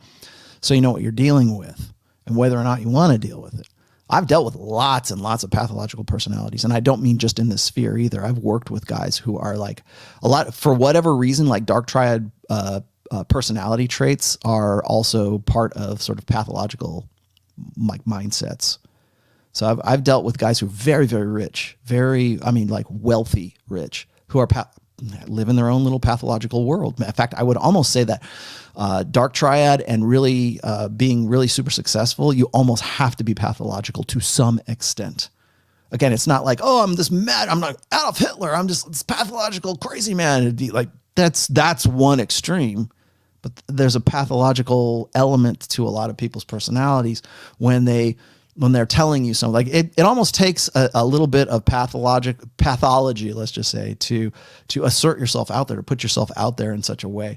And so people look for those strong, dominant personalities. If they happen to be pathological and you are too, they'll probably draw you into their orbit. That's why I think one of the problems that I see with like things like OnlyFans right now is it's not so much the sexual side of it. Most guys will say it's not the sex. Like they can go get free porn and jerk off to free porn. It's the fact that there's this woman who has this power or has this frame that you're entering into. If that woman is pathological enough to sort of create her own reality and you become that orbit, you are drawn into her orbit, it can be really, really damaging to guys who don't know who maybe are less socially intelligent. So there's my pathological speech. Using the red pill as a shield rather than a sword is ideal. Thanks, Rollo. You are welcome. Remember, the red pill is not so you will hate women. It is so that you will not hate women for what they cannot be for you. To be a little more realistic. Sexy Sons is right because male genetics are, this is Kevin, because male genetics are the only real bottleneck. In nature, any woman's reproductive capability is almost guaranteed. Yeah. Well, because they're the incubators. They kind of have to, because they're the ones that have to bring a child to term. Good male genetics also implies at least decent female genetics. It should. I would say that in the natural world, Kevin, you're 100% right. When we insert like social influences into that process, then that's when you start throwing things out of whack. Did you know, Mad? Book number 4, option 1. Number book 4, option 1. The best marriages I know married her young. Here is a way forward and a metric to qualify if you want lots of kids. Thoughts? Thanks. Well, as I said, did you know, Matt, in the sexual market value episodes, Aristotle said, the best time for a man to marry is when he's like, 36 and the woman is 18. Again, in an ideal world, that would be great. Yeah. Okay. Well, I married her young, and because the logic that you might guess from Aristotle is that, a woman's value, a woman's agency is really hard linked to her sexual veil, her fertility, a younger, hotter, tighter, right? Her sexual fertility. And in Aristotle's infinite wisdom, he realizes it takes longer for men to mature into being men. And it takes women burn bright and hot very short, and men kind of slow burn and then slow out, right? Kind of thing. And that's why he's saying, 18 for women. It's to his credit, 18 for women, and for men, 36. Why is that? Well, physically, that makes the most sense. And I think psychologically it does too. If Dugan, 1. If I'm a 38-year-old fit, stand out, passionate, and happy personal trainer making under 6 figures, how does that socioeconomic status work for me and 2 women? You're 38 years old and you are under, you're 38 years old. I would also have to take into consideration what your lived experience is up to this point. Great. I mean, if you're good and you're happy where you're at right now, that's awesome. I mean, do you have kids? Or do you have any limiting factors? Are you just awkward with women? Who under 6 figures? You're okay. You're the average dude. A lot of guys don't make 6 figures. So what? Are you good looking? Are you in good shape? It sounds like you are. Sounds like you're pretty well adjusted. How does that work out for you? Well, I mean, you can play to your strengths. Just because you don't have six figures, you're not making $100,000 a year. Well, congratulations. Are you making $80,000 a year? How much are you making? Are you making $14,000? I don't know. It's kind of, you were asking me for these very specific answers about like, how do I make it work for me? Stay hot. Also, I would say this is at 38 years old, first of all, play to your strengths. And then second of all, if you're red pill aware, you should be able to use that to improve your game with women. Right. I mean, if that's what you want to do. The game. Like I've told guys this before, like guys who are like 36 years old, you're really just maybe this side of your sexual market value peak. You're in your peak selection years, man. So who can you get? Oh, who can I get with? Well, target girls who are like 28 years old. Where are they going? What are women experiencing at 28 years old? Well, they're just getting to their epiphany phase. Good. Play to that. Know that. I mean, you want to be really diabolical. You want dark triad. Here you go. Play to that. Play to those insecurities. You're not going to be hot forever, honey. And I'm not saying literally say that, but there's like almost a sense of passive dread that you can use because you know what their situation is. I wrote not positive masculine, preventive medicine because I wanted to give you guys the skills and I wanted you to know what to expect. So you're 38. Okay, great. Do you want to get with a girl who's 40? Probably not. You probably want to get with somebody who's younger than you. Okay. Well, then let's decide. What do you want to get with? 30. Okay, good. What is a woman of 30 years old, average woman, like generally speaking, according to, the timeline I just showed you a little bit, what is she going through? Well, probably her epiphany phase. Great. You know that. How can you adjust your game to get with the woman who is going through those certain things? What is she looking for? Well, she's looking for an older guy who's probably got his shit together. Good. You're still good looking. Wow, that's at the top of the list. Awesome. You don't make six figures. Okay. Well, maybe you're working towards it. Maybe you're not. Maybe you're only making 70,000 a year. Still better than the schmucks that remember, women can't afford, particularly when they're in their epiphany phase. Hypergamy can't afford to miss out on a good opportunity, on an opportunity for optimization. If you can in some way imply or get her to imagine that you are the optimal choice for her at her particular time, her phase of maturity that she's in, you have a huge advantage over other guys. It's not even that you're even competing at that point. How do you get her obsessed with you? Well, you represent what she's imagining that she wants to have in the future. If you're the guy who's already past the finish line and nobody picked you up, like as Rich would say, no woman is there waiting for you at the finish line, and you're single at 38 years old, but you're still a winner, or she sees you as a winner, or she sees you as an ideal, play to that. That's what you have to do. Christian Madical says, what advice would you give to genuine nice guys exploring this sexual marketplace? Genuine nice guys.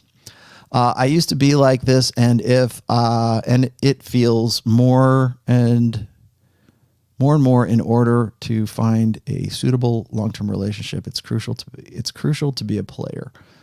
It's crucial to have the player's mindset, I would say.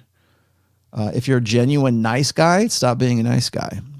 You know why guys consider themselves? Do you consider yourself a nice guy? That's the real question.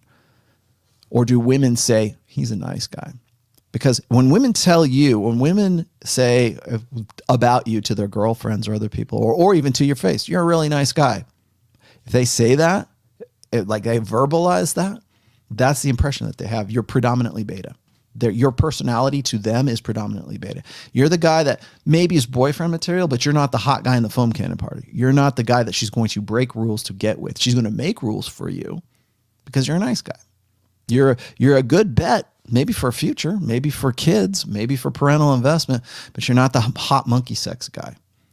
How do you avoid that? Well, when a woman tells you that, usually it's because you're telegraphing this idea or this attitude or this atmosphere, this,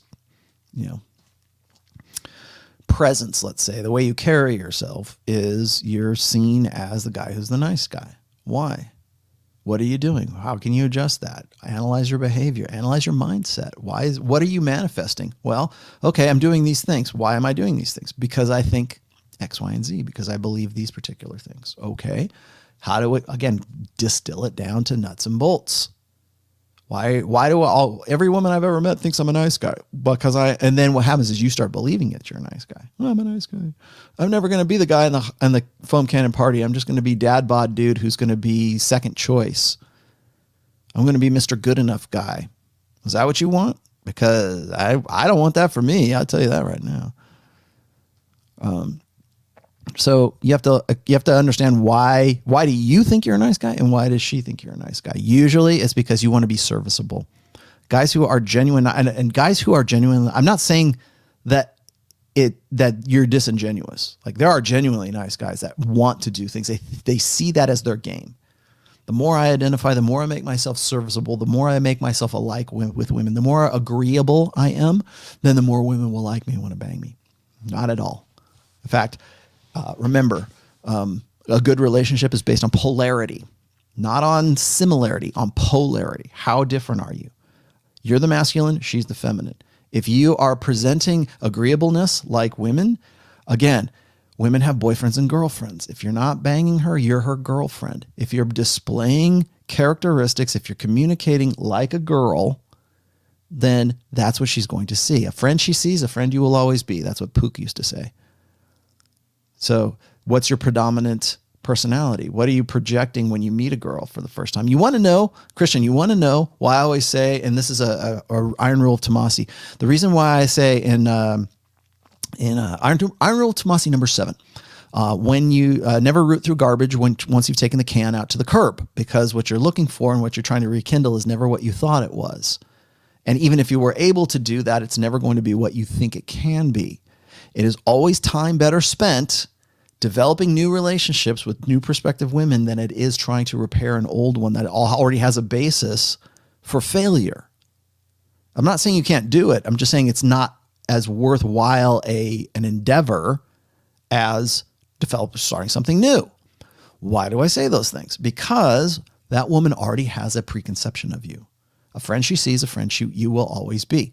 So going from, like, guys ask me this, they'll say, well, Rollo, I'm predominantly beta. How do I up the alpha? That's actually an essay I have called Up the Alpha. When I wrote that, I said this, I said, if you are trying to go from being predominantly beta and you want to convince the woman that you've been with for I don't know how long that you are suddenly alpha, you have an uphill battle because you can't just say, I'm going to be alpha today, bitch. Because that's incongruent, and that's also it seems like you're posing, like you're either pouting or you're trying to be something that you're not. And the reason she thinks you're trying to be something you're not is because you've already established that you're a nice guy. You're already the serviceable guy. That's not you. Stop trying to be something you're not. You're acting unpredictable, but when you do it all of a sudden, I'm alpha. It's not believable. And so it's better to dump that bitch. It's better to dump her than it is to try to get things back together with that. It's better to get with somebody new. It's better to have because they don't know you. There's no preconceptions, and you can start from zero instead of trying to work backwards from zero. So. Nice guys. I should do a whole nice guy episode because I think I have done a nice guy episode. You got it tough, man, because most women today don't believe in the nice guy narrative anymore. They think that if a guy is trying to be a nice guy, that he's only doing it to get in her pants. And maybe that's true, but women see the nice guy act as sort of a really lame, creepy way of initiating game because that's not who they want to fuck. They want to fuck the hot guy who's fun, who embraces his sexual experience or his sexual expressions, let's just say. They want the guy who's confident enough to make that effort and hot enough and interesting enough that he can pull it off. That's what they're looking for. The guy who is kind of like awkward and the Spurg, right? The guy who is socially unintelligent, who tries to ape the behaviors of an alpha male, that guy triggers the female existential fear. This guy, and so what happens? When a guy is nice or a guy is trying to do things like, what was it? Chris Rock used to say, like, men are always offering some dick, right? Can I help you with those groceries? How about some dick? Can I change the flat tire for you? How about some dick? Can I do this for you? How about some dick? Right. And it's funny because it's true. Like, that's the idea, is that guys only do things because they think that it's a means to an end, which is let's have sex. And so women pick up on that. Well, the reason why that's creepy, the reason why we have Me Too, the reason why we have all this kind of stuff that is sort of in defense of women's sexual selection is because those guys, the nice guys who they are sending off or telegraphing these messages of, I'm not really a nice guy, I'm just trying to offer some dick. The reason why that women get upset about that more so now than ever before, well, first of all, it's because of the internet, but second of all is that it triggers the existential fear of women. So when a guy is acting nice, but he's really not nice, it means he's trying to trick her into thinking that he's an alpha or that he is somebody that he's not. He's trying to trick her into thinking that he is somebody she should be having sex with, but he's trying to do an end run around that hypergamous filter by doing nice things, being serviceable, being a utility, being a good dad, being this, let me help you out here, baby. Well, you're only doing that because you're a nice guy and you think that you can get in my pants because of that. The reason why you get that, the reason for that is because you're creepy or whatever, you're triggering the existential fear. He's trying to convince me that he's somebody I should be fucking, but I don't want to because I can see it. I can see right through him. I have the hypergamous filter. I have feminine intuition, and my intuition is saying that he is false. And when that's triggered on a hindbrain level, on the little pineal gland level, whatever it is, the lizard brain level, what that's saying is he's trying to trick me into having sex with him, which my hindbrain and my evolved nature and instinct says that could be a death sentence if I have sex with that guy or if I believe him. And so that's why women get really upset and they think he's a creep. Creepiness, when you come off as a creep, it's triggering that he's tricksy and false, right? He's the guy that's trying to get me into bed with all of these sweet talking or seduce me or whatever, but he's really not the guy that I should be having sex with, or really not the guy that I want to reproduce with. And if I do, I could die. Sanji, why the hell is spinning plates so difficult? Because you're a dude. Not intuitive for men. You can have 3 to 4 plates and then throw them for one special plate, rinse, repeat. Sanji, here's my advice to you. Go read the Plate Theory series once again. It's a 6-part series. You can get it in the first book, by the way. Or you can go get it for free on my blog. It's in the best of, year 1, best of links. Go read that. It will explain exactly to you why it is, because most guys, they will fixate on one girl. For most men, Assange, the reason why it's sort of counterintuitive, like spinning plates is counterintuitive to guys, is because first of all, they think that if they get with one and the other ones find out about that one, then they'll be 0, right? Because if I've got 4 girls and one of them tells the others, then I'm screwed. No, you're not. Not if you're the guy who can handle that. And who cares? Like, who would care? Why do you feel like, and I don't say this is you, but like for guys who are of that mindset, it's a scarcity mentality. If I don't do what she says, if I don't play the game correctly, if I don't at least present the idea that maybe I would be a good long-term prospect for this girl, then she'll just leave me because she thinks I want to get with somebody else. Most men, and I was joking with you here before. You said, why the hell is it so difficult? Spinning plates is so difficult because most guys can't. They can't do it. Most guys are the 80%ers. They're the guys who would never dream of even trying to. It's like an alien thought to have more than one woman going. It was an alien thought for me for a long time until I started doing it. When I was like I said, I was 17. I had a girlfriend. I would do anything, man. I finally got sex. I'm like, yes, okay, I'm going to do this. I'm going to do everything I can. I'm going to make it right. Relationships are hard work. And I believed all this bullshit that like we think is like new today. It's not. It's been around forever. But I used to think that. And as a result, the girl that I was with, who was my girlfriend for a year and a half, when I was in my teens, like 17, 18, 19, she blew me off for another guy and she went and cheated on me. And, I was ready to just completely like build a life around that whole thing. And then I realized what an idiot I was being. because when you're blue pill, that's what you think. When you believe about yourself that you will never be the kind of guy that can have like multiple women going, you won't. Whatever you believe about yourself is true. You won't be able to do those things until you stop thinking in those ways.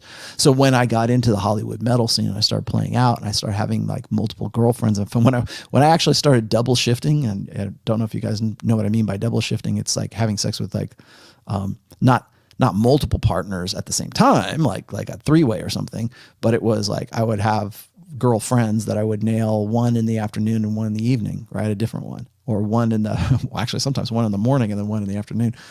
That's double shifting, right? And I could pull that off. And once I realized I could pull that off, I became somebody different. Like I had a different opinion of myself. Like, I'm the kind of guy that can do this. I can pull this off. Cool. Well, I was a kid in a candy store. I wanted to get with more women. I realized I could finally do that, but I had to do it in a context that first of all, I was comfortable with and that I could reliably do it. Most guys never get to that point. They never have that opportunity. They don't have the talent. They don't have the option doesn't exist for them, or they're just simply the 80% guys who can't get it. Sometimes you will go from being that guy who is sort of like the fat schlubby dude and you get into shape, and now suddenly you become the guy who can do that. You go from the 80% to the 20%. Most guys will live their entire lives being an 80% guy, and they will find ways to rationalize why they would never, I'm a one woman kind of guy, baby. I would never cheat on you. And that builds and builds and builds. So you don't want to experiment. So when I talk about like dread or passive dread, or whatever, I say, like, if the waitress starts flirting with you at the restaurant, go with it. Don't dissuade it. You don't become the guy that other women want to bang and other guys want to be. And in doing so, it's not like you go and you're actively trying to flirt with the waitress. She starts flirting with you. You don't put it off. And you don't say, oh, babe, don't worry. It's okay. I would never cheat on you with her. I know she's good looking, big boobs, but I would never, like most guys will try to convince their woman that they're faithful, and they're not thinking that, right? I would never. And then of course, when their wives or girlfriends see them jerking off to porn sometime, then they go, I can't believe you. And they feel, I feel so bad about myself because I'm just a typical guy. Again, men's innate mating strategy is unlimited access to unlimited sexuality. That doesn't mean that every guy can do that. That's why pornography is a big deal. But the reason why it's so difficult is because for most guys can't pull it off. And most guys can't even think about pulling it off because they realize that if they tried something like that, they would miss out on on one of the very few, very limited experiences that they can get with a woman, because they simply don't understand women's nature, and they don't understand how to maximize attraction, and they don't know game, right? They don't know how to deal with women. So I don't have to deal with women. Well, fine, then you're not. But the idea is that most guys are the 80%ers. Most guys, and some of them are the low end of that 80%. So that's why it's difficult. It's difficult because it's up here.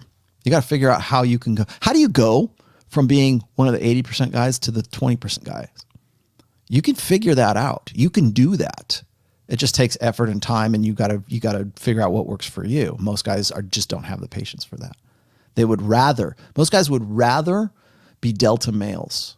Most guys would rather be the guy that says, well, I just need one good woman and then I'm done. Well, for some guys that works, right? But they're never going to be the guy who's going to experience or going to know anything about, are going to get it, are going to understand women's nature to the point. Like, the reason why women want you to get it is because if you're an alpha male, you already understand women's nature because you've been rewarded by sex. You've been rewarded by women's attention for a long time, to the point where you're going to manifest behaviors that don't betray you being a beta male. Vince, what did Vince say? Just got book 4 from Amazon today. Excited to get into it. You're doing the Lord's work. Literally sometimes. Gabriel, does modern society increase the rate of homosexuality by making men question, repress their masculinity? I have I didn't put it in book 4, but I kind of allude to it a little bit in book 4. And this is not me. I've heard this from like guys like Milo Yiannopoulos and some other, cause I used to know Milo anyways. I haven't talked to Milo in almost 10 years now, but before Milo was Milo, I used to bounce ideas off of him, back when the manosphere was young, back in 2011, 2012. It was the Wild West back. It's still the Wild West, but it was definitely the Wild West back then. And Milo said this is like, he would be heterosexual, but he found it was easier to be homosexual. I don't think that homosexuality is necessarily a biological thing. I don't think it's a genetic thing. If it is, then it's a combination of genes. I don't see it as a genetic thing so much as I think it's a behavioral thing. So do I think it's a choice? No, I don't necessarily think it's a choice, but I do think that it is a behavioral solution to wanting to get off, to wanting to really to solve a reproductive problem, even though you're not actually reproducing. But it's solving that sexual problem, let's just say for guys, because there's no, when it comes to amongst men anyways, it is, it's a means to an end. It's easier. There's no hypergamous filter. You want to know why like gay bathhouses and all that stuff is such a big deal, or like guys who like homosexual men just, it's just like this, kid in a candy store, right? Because there's no limitations. There's no filters. There's nothing that's sort of, how do I get past the block? There's no cock blocks, right? It's I'm gay, you're gay. Okay, let's go. That's what it's about. And until somebody can show me that it's 100% a biological thing or a genetic thing, that's what I'm going with. As far as my estimate, it's always been behavioral. Now, does that mean it's wrong? Does that mean it's right? Again, I'm not going to make the judgment call. You can say, oh, it's evil, it's this, it's that, it's whatever. It is what it is. I think it's behavioral. I don't think it's necessarily a genetic thing. So, but does society increase the rate of homosexuality by doing that? I think that because we accept it more, I think I told you this before, I think it was last week. I said that one of the reasons why homosexuality is mundane now. It used to make somebody special. So if you were gay, it made you special. I'm homosexual. Let's let our freak flag fly and go march in the parade. Okay, well, that's not enough now, because in 2015 we say, okay, all right, all you homosexuals, you can now get married. Okay, now it's mundane. Now it's okay. So what? Big deal. Guys kissing on TV, whatever it is, huh? Whatever. That's now normalized. Okay, well, that doesn't make us special. What now makes us special? Trans. Okay, well, now we're trans, right? Now I'm, triple monkey backflip furry sexual. Okay, well, then when that becomes normal, and it's like as I said before, it's like in remember The Incredibles when Syndrome says, and then when everyone is special, no one will, and when everyone's super, no one will be super. At what point, where do we reach the Overton window? When do we reach the point of saturation here, where it's like, well, how about you're special because you have a good talent? How about you're special because you have determination? How about you're special because of the character that you've developed? How can you go from ordinary to extraordinary? I asked that question before. It's hard to pinpoint that. And again, I don't think a lot of people realize the amount of work that they have to put into it. So we normalize being special for the next demographic, or the next, I'm a victim, I'm special. Okay, great. Now we're all victims. Okay, well, that's not making me special. What's going to make me special? Well, and I'm going to be trans. Now I'm going to be this. Now I'm going to be that. And before everybody throws rocks at me, go look. I have a post about this. One of my earliest posts is called Sexual Fluidity. The reason why I don't think that homosexuality is a genetic thing is because if you go and you look at sexual fluidity, particularly in quote unquote lesbian women, or women who become lesbians later on in life, look at that the essay that I wrote about that. I got that actually from Oprah, because Oprah did a whole thing about sexual fluidity, because there was this big increase in women who were right around 40 years old, right around that transition phase, or the alpha reinterest phase, who decided they were going to divorce their really perfectly great husbands and become lesbians. And they were sort of the femme lesbians. And they were all looking for the more masculine butch lesbians, because they couldn't find that in men. They couldn't find it in the guy that they'd married and reproduced with. They couldn't find that in the guys that they wanted to get with, because either they didn't want to have anything to do with them, or it just wasn't working out. So they looked for a dominant masculine butch lesbian. That's sexual fluidity. Well, were they born that way? Apparently not. Apparently not. They were sexually fluid. And so the idea of sexual fluidity completely negates the idea of, oh, it's a biological thing. It's a genetic thing. Well, then let's talk about the behavioral side of things. We don't want to talk about that because we want to, too many people turn it into an emotional sort of judgmental issue. I'm not judging anybody. If that's what you want to do, go be my guest. But it's not, I'm focusing on the nuts and bolts of it. Again, is it a choice? No, maybe not. Maybe it's just the way that you are acculturated, and those are that's how you were conditioned. Maybe homosexuality is a part of conditioning. Societal conditioning? Sure. Family conditioning? Maybe. All these guys, all these kids who their mothers are saying, oh, Johnny's really not a boy. He was born the wrong gender or the wrong sex. Let's make him a girl and make him Janie. Did he have a say in that? No, but the mom did, or the crazy ass, whatever. The society said that. So that's, to me, that's societal behavioral conditioning, operant conditioning. Okay, well, we can do that with a trans kid. Can we not do that with a gay person? Sure, I think so. Again, not a judgment call, not ethics, not morality. You guys can go debate that till you're blue in the face. I'm looking at the latent purposes of it. People don't like it when I talk about that. That's all right. I understand. I get it. What was this? Oh, man. Damn it. Sorry, Jay, I'm going to just talk to you. You gave me $100. Dude, I didn't even see that. How come like I can get like a $15 super and it turns red, and then I get $100 super and it also turns red, and I think, oh, I think maybe it's $10, not $100. Joseph Morris, I'll get to you right now. He says, hey, Rollo, sent you a PM on Patreon. Would appreciate it if you have the time to look at it. Name is Aaron. Yeah, I saw it, Aaron. I didn't know if you wanted me to like bring it up on this show.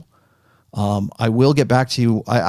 You're on my Patreon. I always get back to you. So I will get back to you on it specifically. I know you gave me a series of posts in my PMs for Patreon. I will talk to you about that. Actually, I was going to talk about it on this show, but I didn't want to name you by name, and I didn't want to give any personal information out. So, but I will get back to you. Promise. Let's see.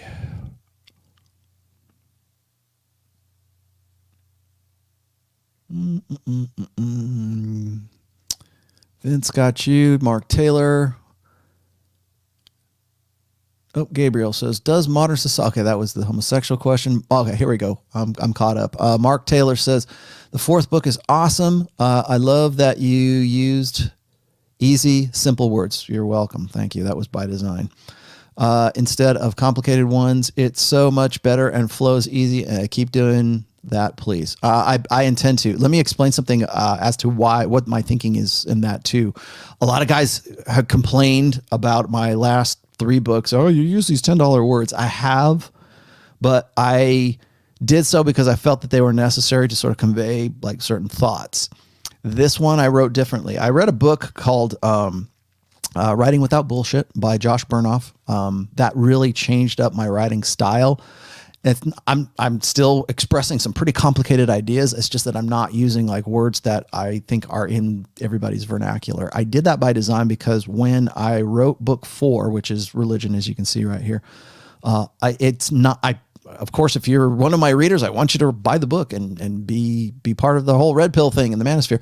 But this book, if you'll notice, if you go and you look where I put it as categorically on Amazon, it's in the religion and science and religious studies. And so religion is sort of the main category topics for all of for the ebook and the print book. I did that because I wanted to expose this work to people who might not necessarily be familiar with the manosphere, the red pill, intersexual dynamics, being red pill, Rollo Tomassi, whatever.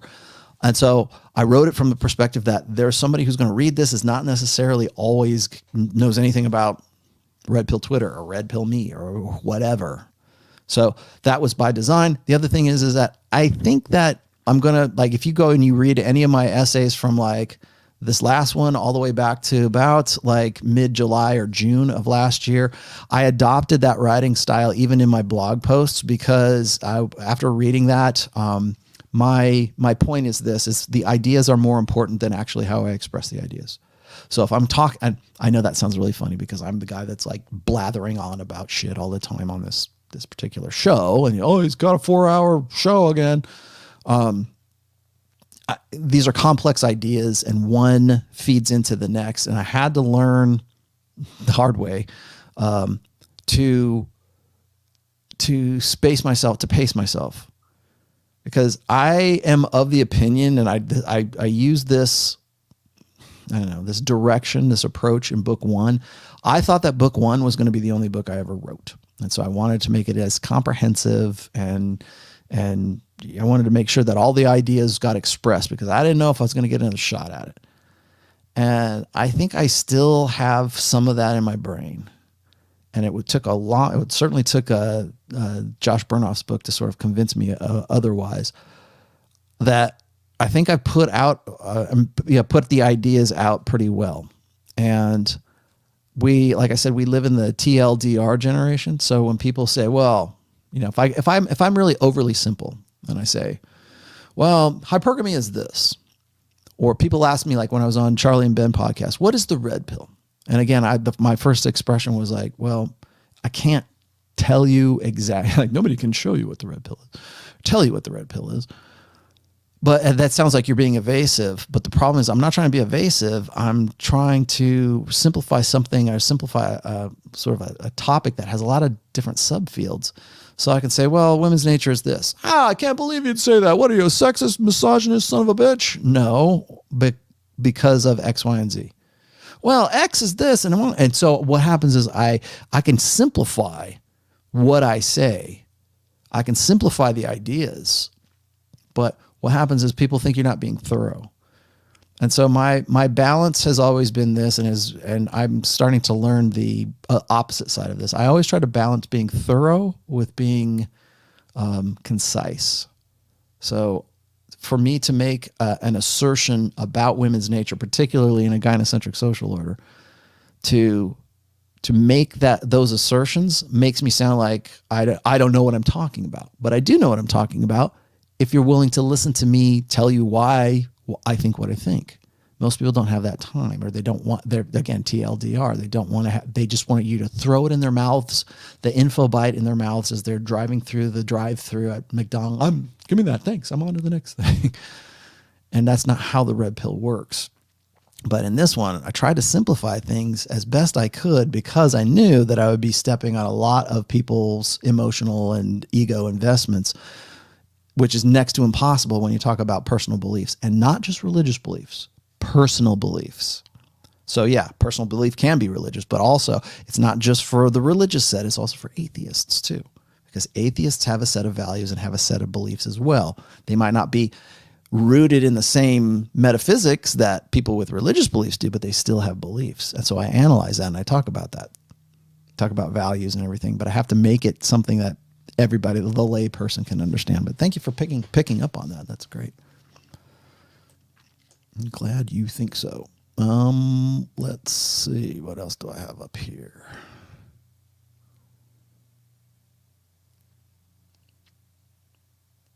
Let's see. I can't remember. Dolphin Dude says, sorry if covered in book 4. For the new fathers, should they even consider bringing their daughters to or raising her within a Catholic or Christian church? Yeah. I don't know. What are your values? What are you? I think what's more important is not so much the Catholic / Christian side of things as it is like being the guy who is being the man that you would want her to be with. Right? Not actually like being that guy, but like exemplifying that positive masculinity in raising her. If being Catholic, if being Christian, if being Jewish, if being Muslim is part of that, then yes, absolutely. Debble McDillett says, best 199 answer. Thank you. You're welcome. Sean Coombs again. What did you say, Sean? Are there any Evo Psych red pill explanations behind why female teachers have relations with male students? Evo Psych wise, hard to say. You have to look at, boy, this is I could give you a very long answer to this. I'll try to make it as short and precise as I can. If you look at the preponderance of evidence, if you look at the sort of profile for women who do this, the teachers that do this, they tend to be between the ages of about 24 years old and about 32 or 34, right in that maybe 10-year demographic. They tend to be better looking, and they tend to have married earlier. A lot of them are blonde, not all of them, but most of them are blonde. And a lot of them still have that kind of adolescent social skill set. So they never really matured out of, like, a lot of, we say this in Manosphere all the time, is, you know, women who are on social media don't really mature all that much further than, say, like their 18th birthday, right? Or it takes them a little bit longer because they're encouraged, they're rewarded with the same kind of like dopamine hits and the same kind of endorphins and the same kind of social rewards that they got at 16, 18, 20. They're still dependent, or they're still seeking those rewards at 24. Usually the women who are raping, let's just be honest, that meets the definition of rape. If you have a teacher who is 24 years old and she is banging a 15-year-old boy that is her student, that is rape. That is statutory rape. If it was a man doing that, we would call him a rapist. So we need to start referring to women who do this as rapists too. Statutory rapists, whatever. So they say, well, we always want to make a separate standard of justice for the girls who, you know, she's 24, he's 15. Where are the teachers like that when I was a kid? Oh, yuck, yuck, yuck. No, she's a rapist. And if we're going to have a equal standard of justice, she should go to jail for the same crime and have the same punishment that any guy would ever have.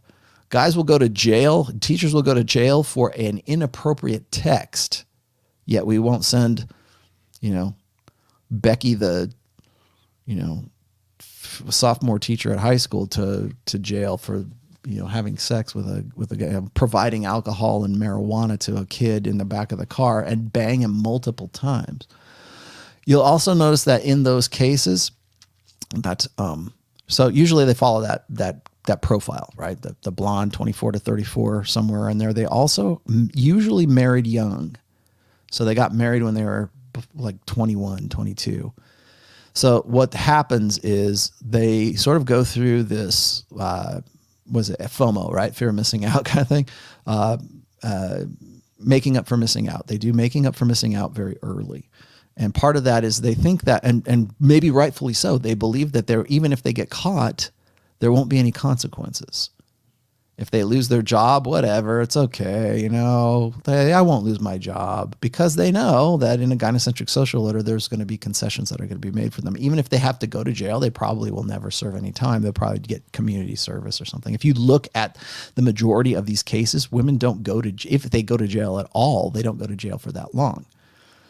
And so and I don't think really the women who are doing that who are, you know, having sex with their students are really thinking in those terms. They're thinking immediate pleasure and immediate gratification rather than long term, because they don't think it could ever happen to them, because we live in a gynocentric social order. That only happens to those creepy male teachers. It doesn't happen to me.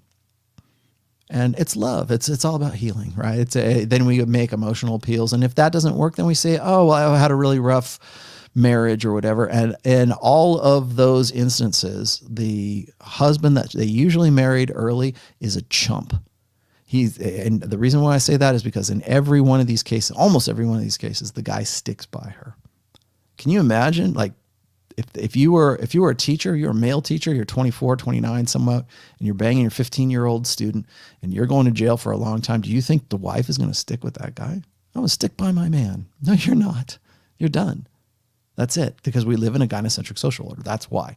I think it's more of a societal thing than it is a reproductive thing. But if you want to make it about evolutionary psychology, I would say that it's probably because on some level of consciousness, that woman realizes she's with a chump and she wants to have an alpha male sexual experience. Because when you get married, it's for life, or it's supposed to be for life. And here you have this one brief, I'm going to just bang him a few times and that'll be it. And then, you know, I'll get it out of my system and then I'll live happily ever after. And there's a reproductive aspect of it. Sure, she wants access to hot young dude rather than the chump that she's with. And how do we know he's a chump? Because he's going to stick by her. Stand by your man. Let's see. Diomedes Sandoval. Wait, you're Greek? Where do you feel Sigma males fall in today's dating environment? I think Sigma males are a exceptional rarity, if they exist at all. You will notice, and go back and look at my my episode on sociosexual hierarchies. I talk about Vox, and go look up Vox Day, a good friend of mine. Kind of changed his message a little bit in recent years, but he did a really great series called Sociosexual Hierarchies, where he talks about alpha, beta, delta, gamma, omega. And then there's sort of that offside of things where everybody, it's funny is like people always focus on Sigma males because I want to be a Sigma male. I'm going to be James Dean. I'm going to be the rebel without a cause, man. I'm going to be the guy who's, women are hot for, and I'm going to be the maverick of the sociosexual hierarchy. So I can be irresistible and I can be the outlaw biker guy. No. You know who you need to be focusing on? Delta males. That's who you should be focusing on. Stop giving me stories about like Sigma. Dude, what do you think about Sigma males? I think that they exist in a very rare fraction of society. You know who exists more? Delta guys, according to Vox Day.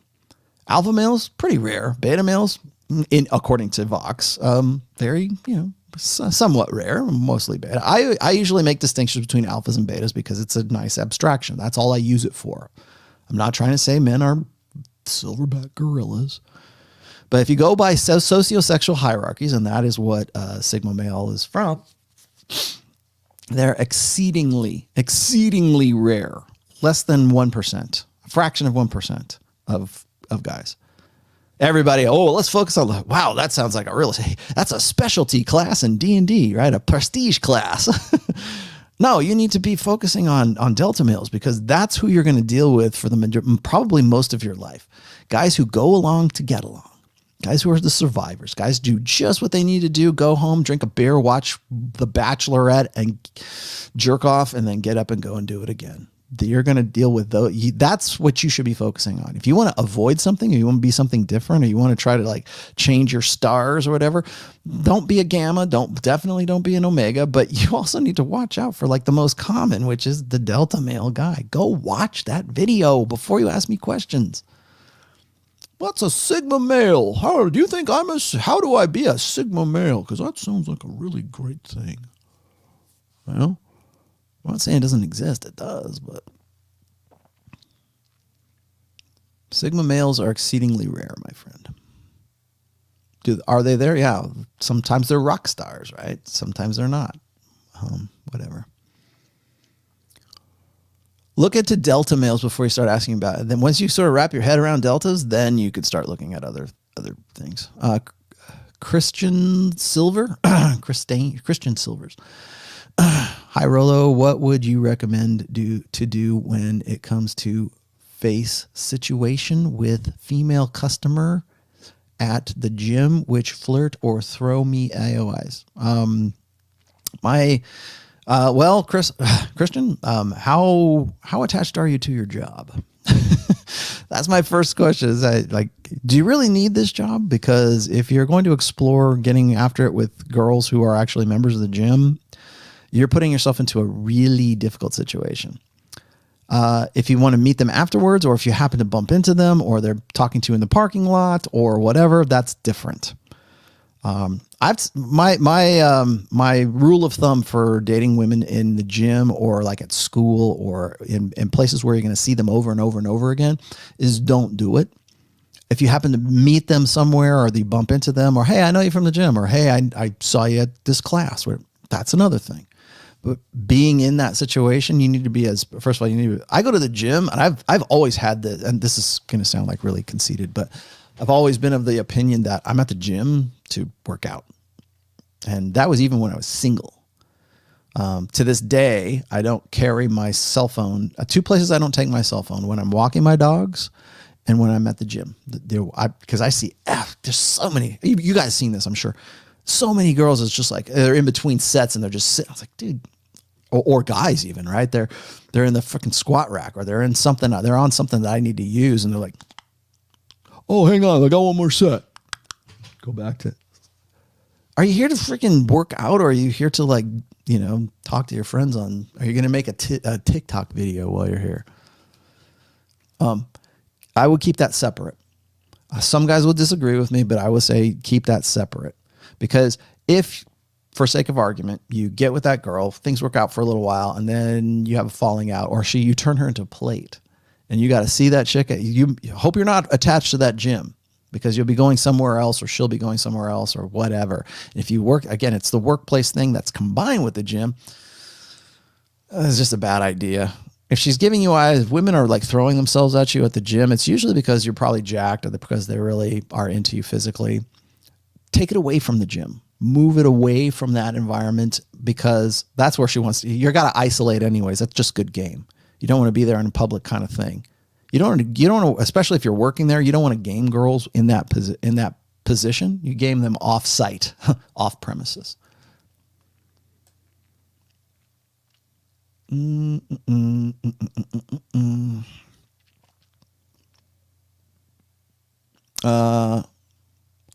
Dweller 316 say, you said one reason you wanted to make available hard copy books.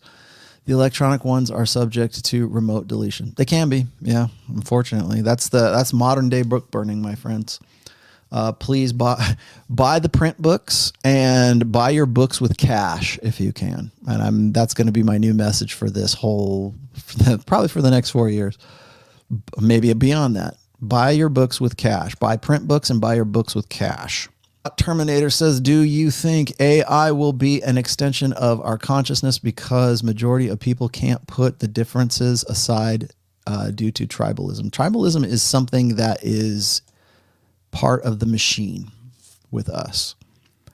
So I told this to the guys on Charlie and Ben podcast. I've mentioned this a few times. I actually mentioned it in book 4 as well. That's probably why you're asking this. In book 4, I make the case that going forward with, say, genetic engineering and AI, as well as quantum computing, those 3 things, genetic engineering, like CRISPR engines, like CRISPR gene drives, gene engines, combined with AI, combined with quantum computing, is what's going to set the stage for our next stage of evolution, our next stage of development. Because what we're going to do right now is, imagine you could do this. Imagine you could find whatever it is in our brains or on our genetic makeup or whatever it is that makes us more tribalistic, or that has that part of our evolutionary firmware that I talk. If you could find some way to remove that, should you take that out? If we could make, and where I think we're already trying to do this, if you could make more men more feminine, make men more androgynous, geld men, basically, if you know what gelding is, like emasculate men. If we could find ways to make men less men and more like women, would we have a better world? Would we have a more peaceful world? Would we have advancements? I've made the case that one of the reasons why we have human advancement, and particularly within the last century, the jumps that we've made in the last century, I would say a lot of that has to do with the fact that we are tribalistic. And the reason we're tribalistic primarily is because men are trying to solve their reproductive problem. When we look at alpha men, what are the characteristics that make that most alpha men across society, cross-cultural, cross-ethnicities, cross-international, what is it about powerful men that make them powerful? Or what are the things that we look for, or that would characterize a powerful man? 3 things, and I'm drawing this from Hector Garcia's Alpha God. Okay, one is territory acquisition. Territory. This is my spot, whether that's a country or your tribal lands or your reservation or wherever it is, your little area. My house is this is my land, right? I don't get off my lawn, right? This is my territory. And so powerful men expand that territory. The next thing that they do is they have access to women, many women, not just one, many women. And Today, powerful men, we expect them to either have a lot of divorces or they're the 20% guys, right? They can in some way spin plates and make it work for them, or they can have multiple wives. That's what powerful chieftains and powerful men used to do. The patriarchs of old, Father Abraham to the dynastic rulers of China and the Forbidden City. We wall off this area, and this is where my virgins are, my concubines are, and I'm going to reproduce with them. Access to many women. Maybe it's 4 if you're a Muslim guy. Maybe it's 1. Maybe it's, 300, 700, right? Is it Saul that had 700? King Solomon had 700 concubines, right? Powerful man, right? So territory and access to women, and then resources. That's the other one. And if you think about this, right? Looks, money, status. How? So here we're gonna take all of this sort of we can micro to macro, right?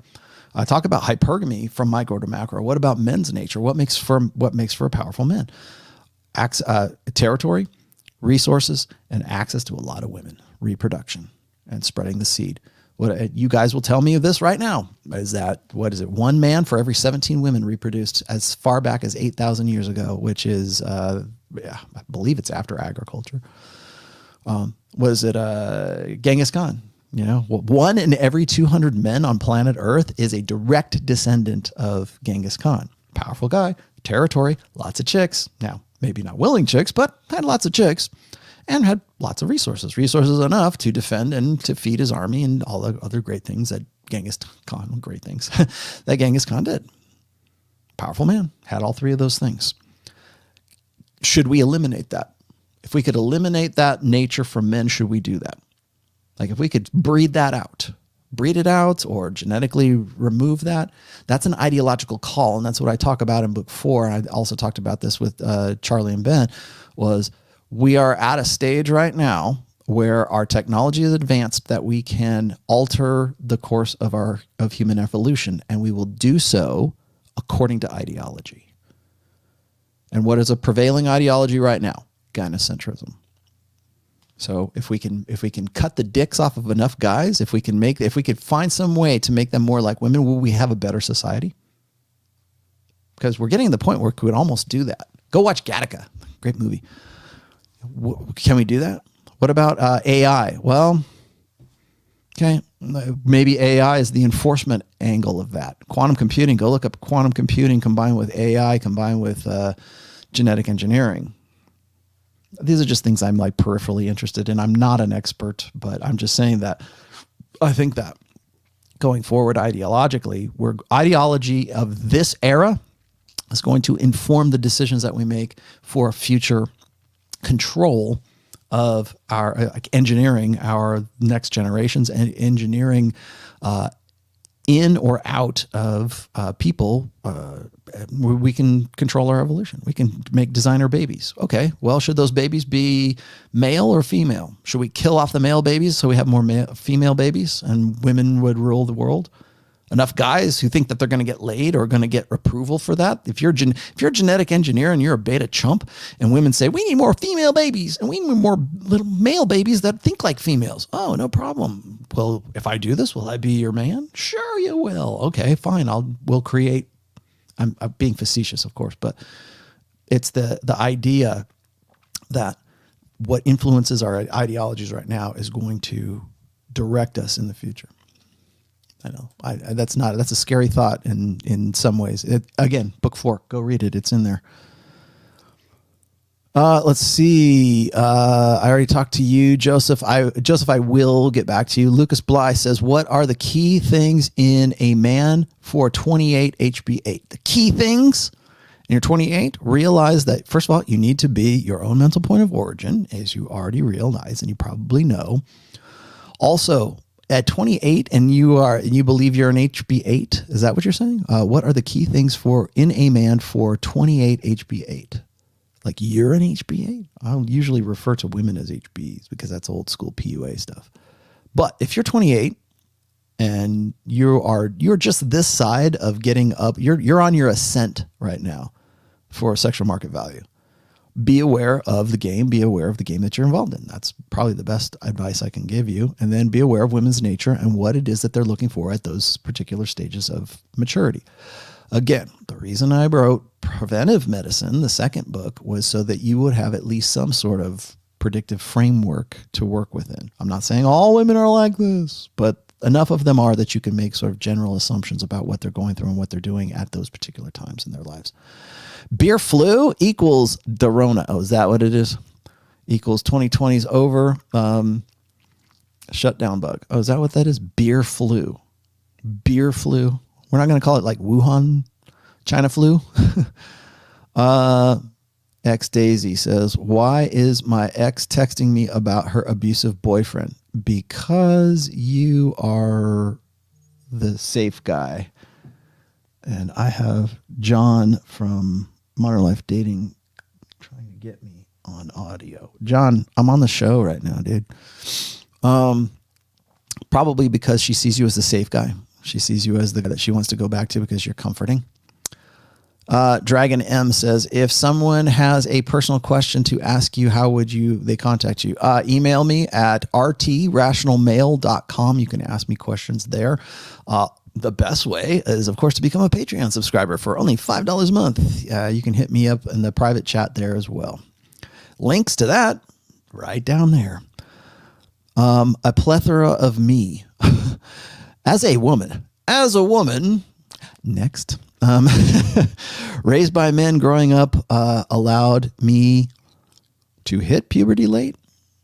Covert communication always frowned upon. What does that make me as a woman? It makes you a woman who had probably a lot of brothers, or you had a strong male influence where it's like you probably were in, I'm just spitballing here, a plethora of me. But most likely you had a lot of brothers. You probably had a dominant alpha masculine male father who didn't put up with any of your bullshit and expected things from you that he would have expected from guys because he simply didn't have any kind of frame of reference as to like what a female or a woman's or girl's experience is going to be about. So that's what he expected from you, and that's what you probably expect from yourself. So that's what makes you, that's what you're probably, and here's my other thing is you're going to have a real tough time with it. And I don't mean that in a bad way. I mean that in the sense that because you probably have my daughter's experience. My daughter is always looking for a guy who is more masculine, more, even when she doesn't realize she is, because she's looking for a guy who is not so much in control, but is competent and still dominant in the ways that I've been, right? The way that I think that when guys talk about girls who have daddy issues, it's usually because daddy wasn't around or daddy was a son of a bitch, or there's a negative perception of masculinity as a result of her upbringing because of her masculine role model. And I hate to use the word role model, but it's a masculine, he was the model of what her perception of masculinity will be when she gets to be later on in life. So when a girl has daddy issues, it's usually because they have a really bad impression of what masculinity is.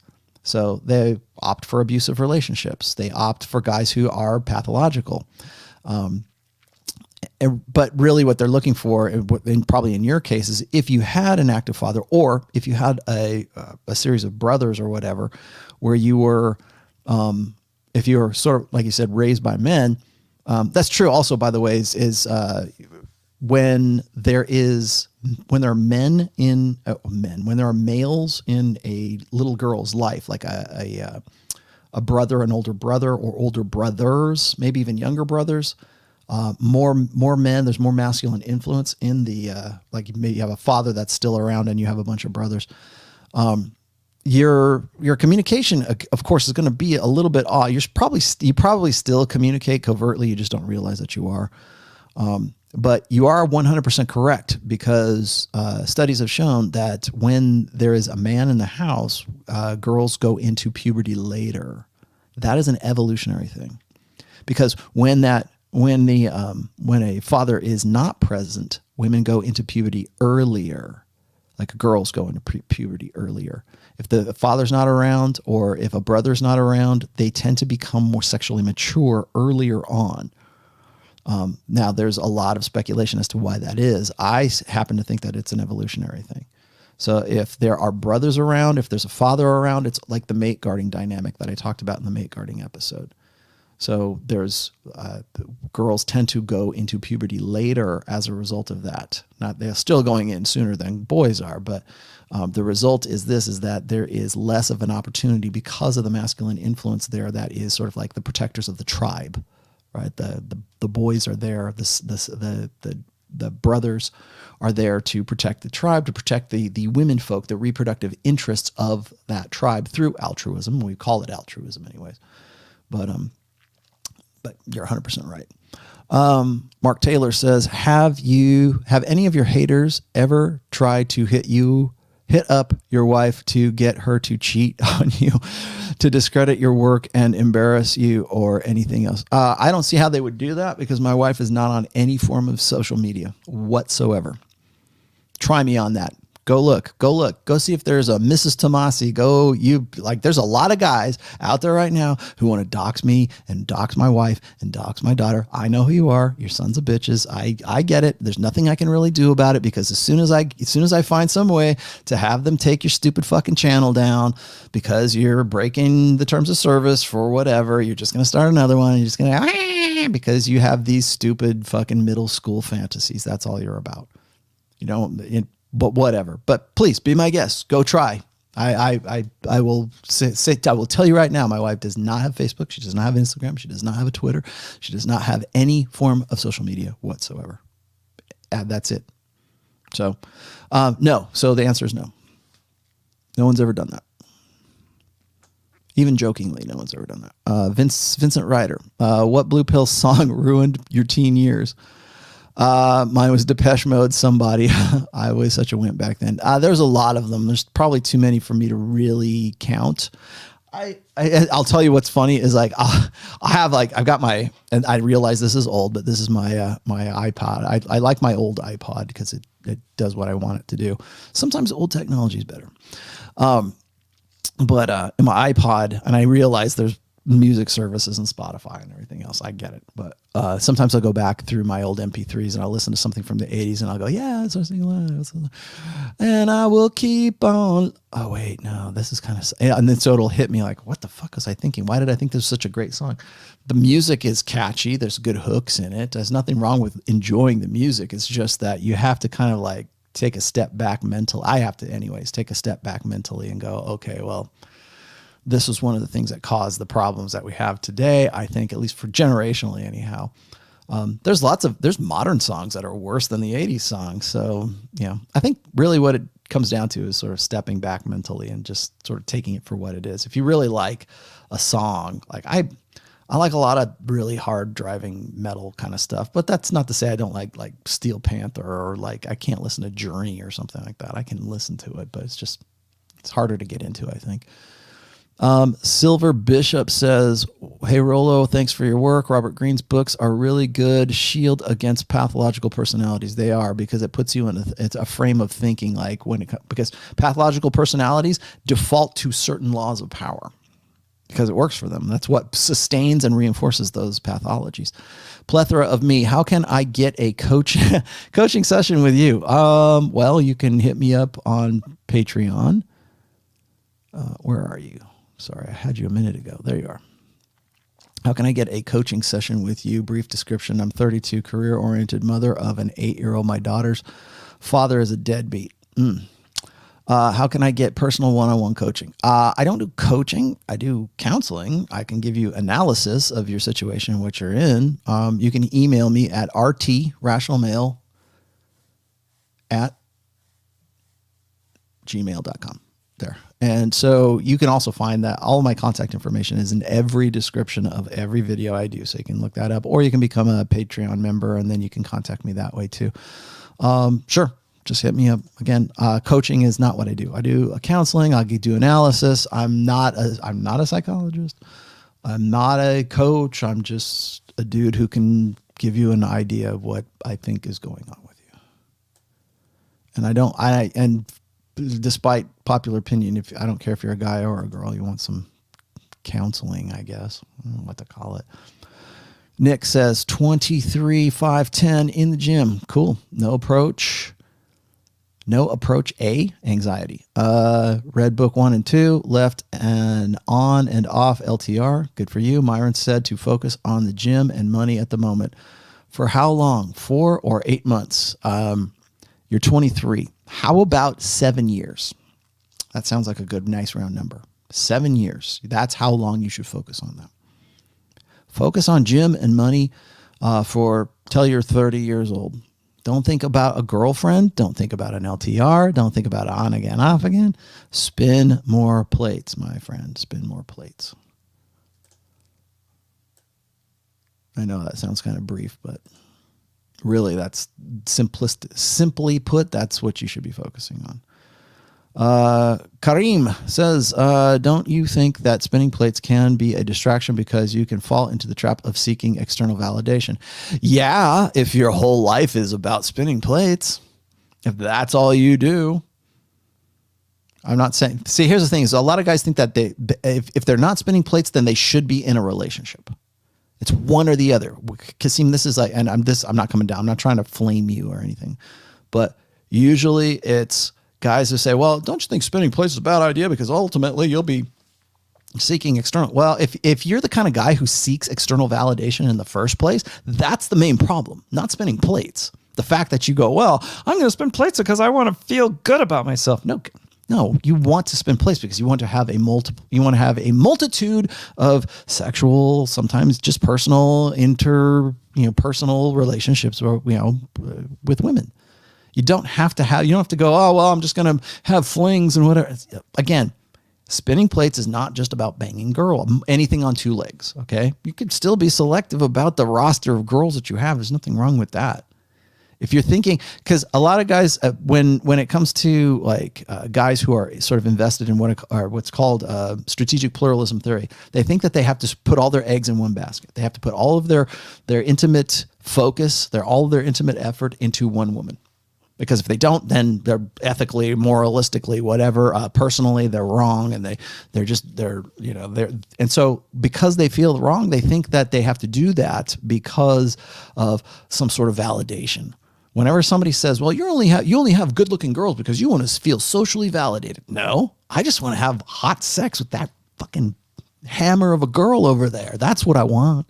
Not because I want to go impress you. I can impress you with doing it. I can go do 10 push-ups and impress you, whatever it is, right?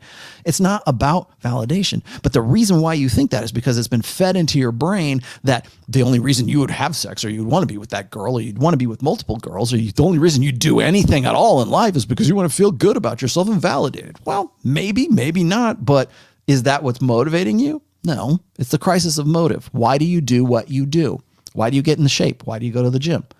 You do that just because you want girls and you want to feel validated. Yeah, maybe.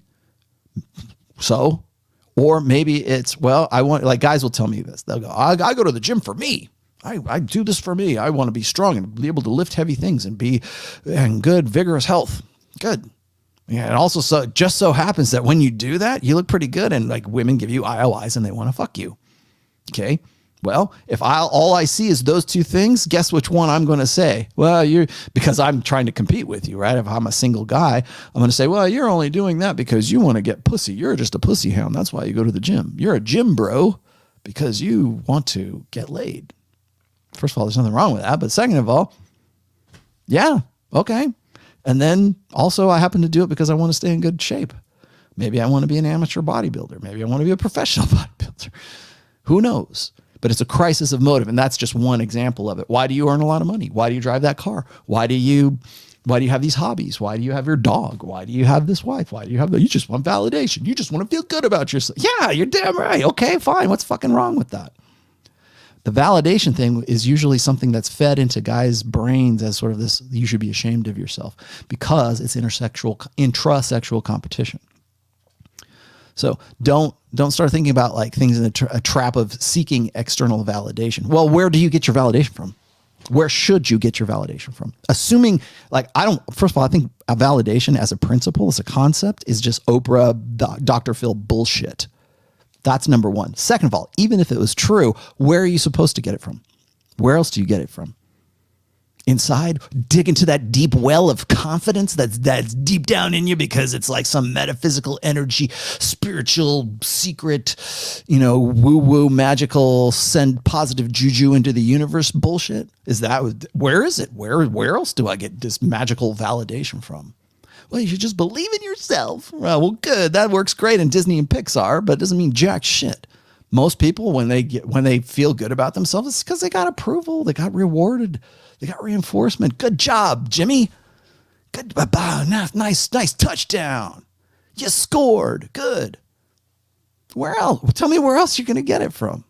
It's a spacious argument, right? Because you're making up some horseshit word about it. It's like guys will always say that the only reason you have a trophy bride is because you want to impress other guys because you're looking for external validation. Well, I really want to just bang that hot girl, but if you feel that way, whatever. My main motive, I can remember this whole thing about external validation, and you need to feel better about yourself, and this is how you're it's a cope. It's a cope for you to want to bang the centerfold. No, I want to bang. Why can't I just want to bang the centerfold? Why does it have to be some psychological disorder? It's not. You have a real problem with hot women. How come we never say that about guys who can't get laid? You're just looking for validation. That's what's wrong with you. What if I can't get laid? Well, who cares? Let's see. Joseph. Thanks for the answer. I'm sure many guys are in my same position. Yeah, you are. I will get back to you, and maybe we'll bring it on the show at some point. We'll bring that question on the show. Wando says the red pill that can be told isn't the real red pill. The red pill that can be told. Yeah, well, I'm of the opinion, Juan, is that the red pill, as the manosphere, the red pill, whatever, it has to remain underground for it to mature, to become something. Because as soon as you bring it above ground, people turn it into a grift, and they turn it into it's like a niche. I hate the fact that the red pill in the manosphere has sort of fallen into the hustle economy. It was bound to happen. I mean, come on, let's be realistic here. A lot of things get into the hustle economy that, like, the most popular things in the hustle economy, by the way, is like positivity, motivational, hey, get up there and do it, Jimmy. Was it Robbins? What the fuck is the guy's name? Tony Robbins, motivational success porn. That's number one in the hustle economy because it's easy to do. It's easy to say, get up there and do it. Don't be afraid of success. The other one is fitness. Like, I'm a fitness guru. Here's how you're going to lose weight. That's been around for forever. Here's this magic pill and this magic diet and this magic workout. And then you'll have the 6-pack abs inside of a week. Wow, that's great. So that's numbered. There's also then I can't get a date, I can't get laid. That's where the red pill sort of jumps into the hustle economy. And then there's religion. Religion has always been part of the hustle economy. Televangelism. Most churches, most modern mainstream churches, whether it's Christian or whatever, have no other choice but to be part of the hustle economy because everyone else that is competing with them, because we've commercialized religion. All those other, and I don't care if it's a Christian church or it's a temple or whatever it is, synagogue, whatever it is, everybody's they're in the same boat. They might be they think they're in the same tribe and they have the same beliefs. Great. But as a business, they're still competing with other businesses, and those businesses have to be in the hustle economy. Kevin says, what is the difference between male mental point of origin and female solipsism? Well, it's much easier to convince guys to be a utility than it is to remove solipsism. I'll tell you the difference, okay? You're looking at an innate perspective. When it comes to solipsism, women are innately solipsistic. They have to be, because if they weren't, it was a disadvantage to them evolutionarily speaking. A woman has to think of herself and because women are the most vulnerable sex. Again, something that's in book 4. They are the vulnerable sex. They have more investment cost in reproduction than men do. So men are the meritocracy, right? We have to be dominant. We have to be competent. We have to be hot. We have to have prowess. We have to have all these bullet point checklists. Women just are, men must become. That's the difference really between those two. When it comes to solipsism, women have to believe to some degree that the world sort of circulates around them. I don't mean that narcissistically. I mean that solipsistically, because the women who were solipsists were overly concerned with their own security and their own health and their own protection and their children's protection, because solipsism for women extends over into offspring as well. The women who were solipsistic were the ones that went on to reproduce into the next generation. How do we know this? Well, because we look at the tribalistic aspect of human beings, where men would go in and conquer another tribe, grab those women from that tribe, put them into their tribe, and kill off all the boys and all the men folk, right? And take the fertile women who are good for reproduction, take them and integrate them into your own tribe and to your own tribe's women.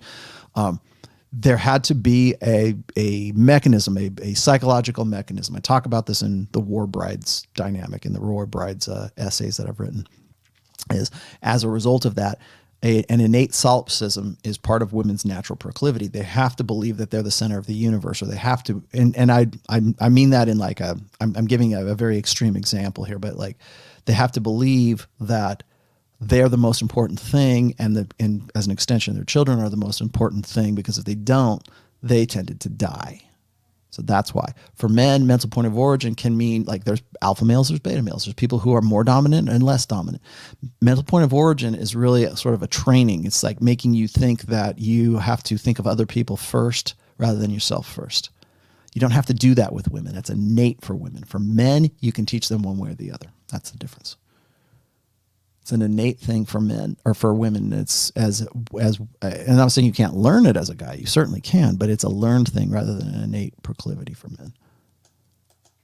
What's this? Just received my hard copy of Religion. Looking forward to this. What are your thoughts on Patrice O'Neill? What do you think my thoughts on Patrice O'Neill? His funny is great. He was a front runner. He's a forerunner of the red pill for sure. Same with Tom Likas.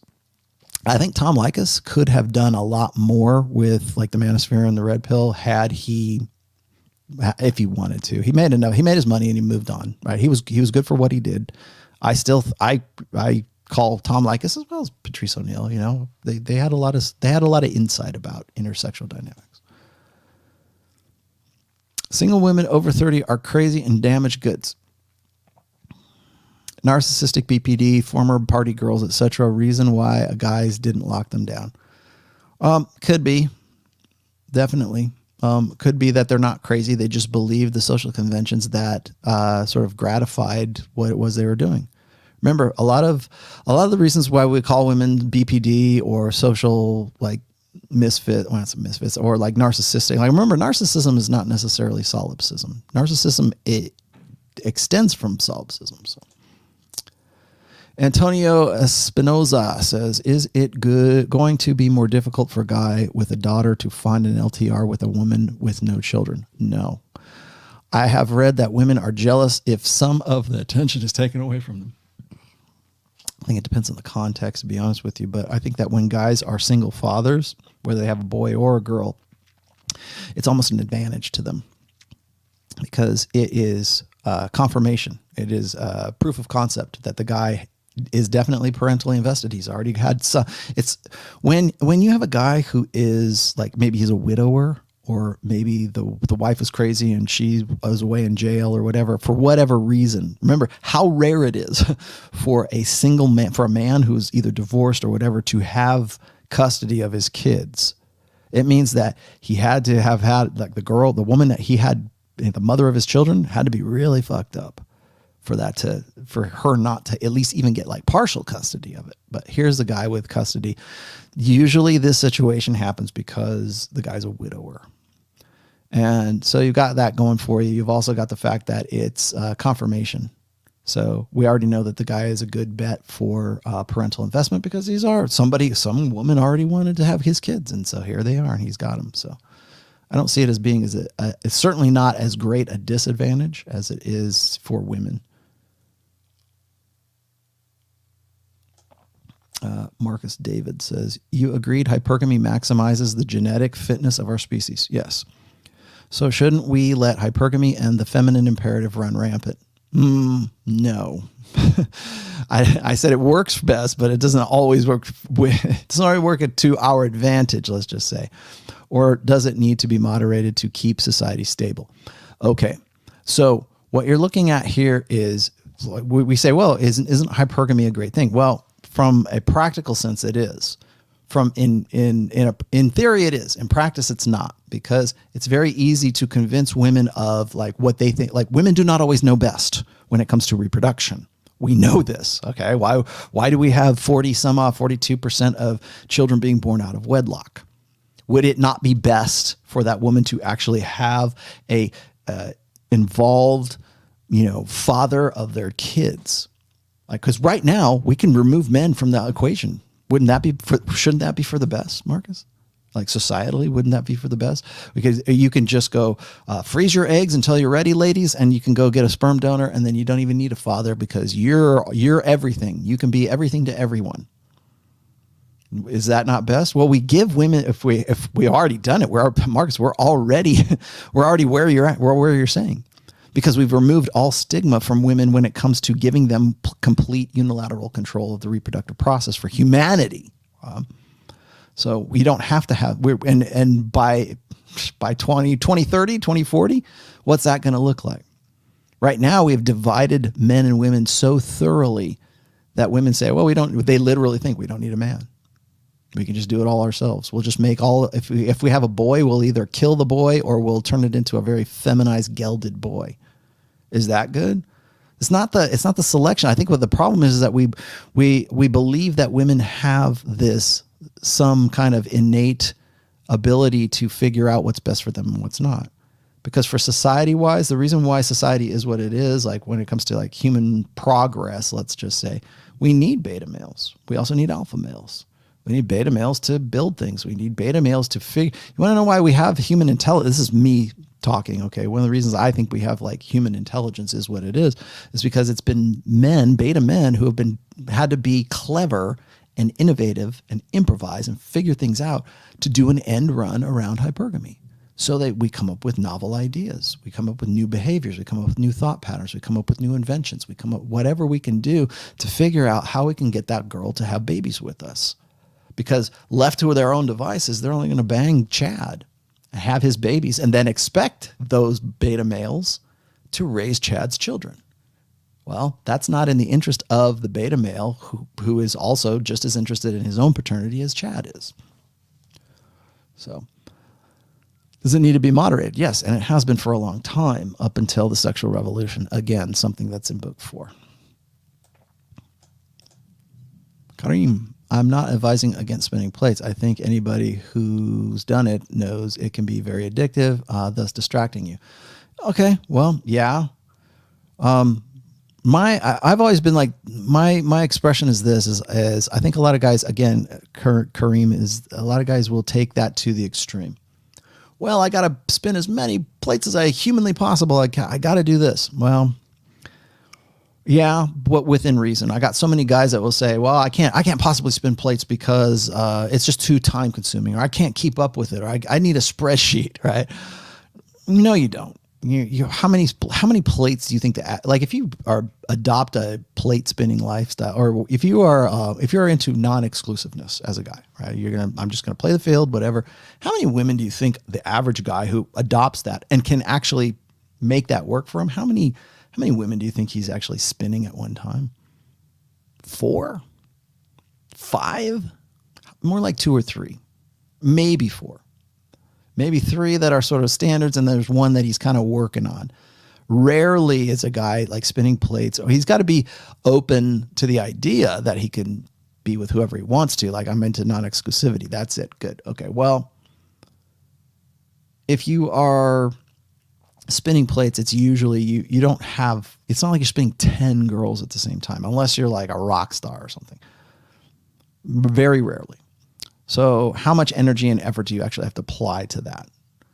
That's what I'm saying. Can you get distracted? Sure. But like, if you're getting distracted, then you're not really spinning plates, because really what should be happening is the effort that you expend on spinning plates should be minimal compared to the effort that your plates are spending on spinning themselves.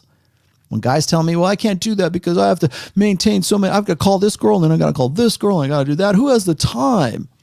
When you're really spinning plates, when you are genuinely desired by women, they spin themselves. They'll be like, how can I want to see you. I want to be with you. I want to check you. Hey, we're going to go here on the weekend. Let's do this. Let's do that. When you have women who are genuinely desire you and want to be involved with you or willing to share you, like Pook said, women would rather share an alpha, a successful alpha, than be saddled with a faithful beta. When women are willing to share you, whether they know about each other or not, it's usually based on genuine desire. And that genuine desire means that, I'm not saying you don't put some sort of effort out, you do, but not as much as they do. It's that, again, that's a Royce principle. It's the 2/3 principle, which is you expend 2/3 of the effort that a woman spends on you. So if a woman gives you 3 kisses, you give her 2. Now that's me being, giving you an easy bonehead illustration. I'm not saying you literally do that, but I'm saying, like, if a woman gives you 3 presents, you give her 2. If a woman gives you 3 phone calls or 3 texts, you give her 2, or you measure it out, kind of thing. And so it's always more energy expended or more effort expended on that woman. So when you say, well, you can get wrapped up in it. It's going to be distracting. Well, if it's distracting for you, then you're not spinning plates, because the plates should be spinning themselves. Spinning themselves. That's the key to life. How to get women to do that. Lucas says, what are the key qualities, characteristics that a 28-year-old HB8 woman is looking for, and how important are those? Lucas, here's the best thing you can do. Go watch the Tommy Lahren video. That's exactly what a 28-year-old HB is looking for, and freaking out that she can't find it. How important are man's looks for her? Very. At that point, still very much important. If she's in 29, 30, not saying it's not important, it is, but the fact that the guy has a good job, is ready to settle down, is ready to play house, is ready to help her. I think here's the number one most important thing for a woman in this demographic is a guy's willingness to buy into her plan. That's what it is. Now, I'm not saying you should do that. I'm just saying that's what's important to her. How can you use that to leverage what you want out of either the relationship or out of just having sex with her? Or how can you as a guy use that innate need to facilitate your own plan, or to maybe establish your own frame? How can you do that? What that woman is looking for, any woman that is entering into her epiphany phase, she's looking for the guy who is the optimal choice. I've had my fun, but I really don't want to get with a guy who's a chump, but I still need a guy who's hot, but I can't find the guy who's both.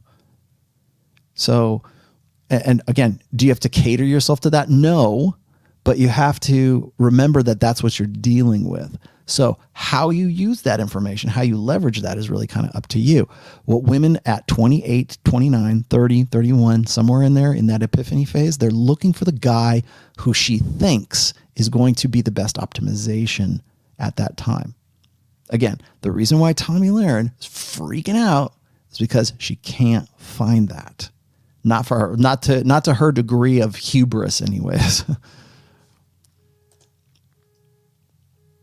Oh, I gotta go. What did you say? I'm going backwards here. Echo Alpha says, Rollo, can we create an episode reviewing some movies showcasing these issues? Eyes wide shut. Sure. The problem with me doing that, though, Echo Alpha, is that I would probably get slapped for copyright. But if I did it and I didn't monetize it, I could do it. Sure. Eduardo, how do you survive men which hunt under the new U.S. government? I don't know. I'll let you know when I figure it out. How's that? All Day says, just want to thank you for your work. Donovan Sharp and Joker have given me clarity. Good for you. Lucas, I got to you. Marcus, I got to you. Did I get to you? Yes, I did. Antonio. Okay, so I think I got to everybody so far. If I didn't get to you, I apologize. I think I did get to everybody. Let's see. Nick, I got to you. Kareem, I got to you. Metal Drummer. There. Oh, can't miss this one. He says, hey, Rollo. This is a good one for the end of the show. Hey, Rollo, what kind of guitar do you like to use? Do I like to use? You look like a Les Paul type of guy. Also, have heard of a band called Silosis. No, but I will now go look it up just because you said so. Do I like to use? Well, let's see. I have this is an ESP EC 1000, and over here I have my. Let's see if I can pull up the right. Over here is my ESP 257, which is my 7-string, which you've probably seen in the back. And then over here is my Kramer. Oh, can you see that? Yeah, there you go. My Kramer Beretta, which is a 1987 Kramer Beretta. And then I have my Ibanez bass, which I also have an Ibanez Destroyer, a 1984 Ibanez Destroyer that I have inserted a Floyd Rose tremolo system into. Mostly ESP, Kramer, and Ibanez. Those are I have other brands, but those are like the three main brands that I have right now. In fact, glad you asked. Thank you for asking. I ordered a BC Rich Mockingbird Extreme with Fishman pickups, and it's got an Evertune bridge in it, and it should be here tomorrow. I bought it because it was sort of my reward to myself for having finished book 4, and it's doing well, so I figured I would just treat myself to a new guitar. Also, the fact that it has an Evertune in it is really attractive to me because I do a lot of tuning changes with the band that I'm in, which is Trial of Ascension. Go look at the link is in the description right now. You can listen to me in the band that I play in. So that's that. Let's see. Joseph Morris says, thanks for the answer. I'm sure. Okay, I got to you. Dolphin, thanks for answering. You are good. Everybody else is good. Lucas, thank you. Okay, I'm done. All right, guys, thank you for watching. I realize I went 3 hours. I didn't want to go 3 hours, but good enough. Again, just to reiterate, I will be on Rule Zero on Saturday. That's at 11:30 a.m. Eastern. I believe it will be on Rich Cooper's channel. But follow if you follow the Facebook, if you follow me on Patreon, you'll know when we're going on and what we're doing. Sunday, this show, 1 p.m. Pacific, 4 p.m. Eastern. I will have a topical thing to talk about. And then next week, I will be in Miami. There will be no Wednesday show here, but watch on Tuesday and Wednesday on Myron Gaines' Fresh and Fit podcast. I will be on those shows. So those will be your weekday shows. In fact, you get 2 shows next week. So I will be on with Hotep Jesus on Wednesday. I'll be by myself talking about book 4, Religion, on Tuesday with Myron in Miami in studio. And if you are around and you are in Miami and you want a book signed or you just want to meet me and hang out, I will be in Miami. So just hit me up on Twitter, or you can go and I believe we're going to do call-ins too. So you'll actually be able to call in on Myron's show. And I'll be, of course, be fielding questions, and we'll be talking about masculinity going into the future with Hotep Jesus. As you know, I've done his book covers for his book, his masculinity book. So, and he's a good friend. So, anyways, that is that. Thank you guys so much for everything. What did you say? Do you know any good books about leadership? Yes, Mastery by Robert Greene. There you go. How's that? Mastery by Robert Greene. Go get that one. What'd you say? How can you make genuine desire work for men? I'll let you know on the next show. How's that? And last but not least, Real Saint Chocolate says, just received my hard copy of Religion. Looking forward to this. What are your thoughts on Patrice O'Neill? I already talked to you about that. We're good to go. All right, guys. I will see you when I see you. Bye. See you.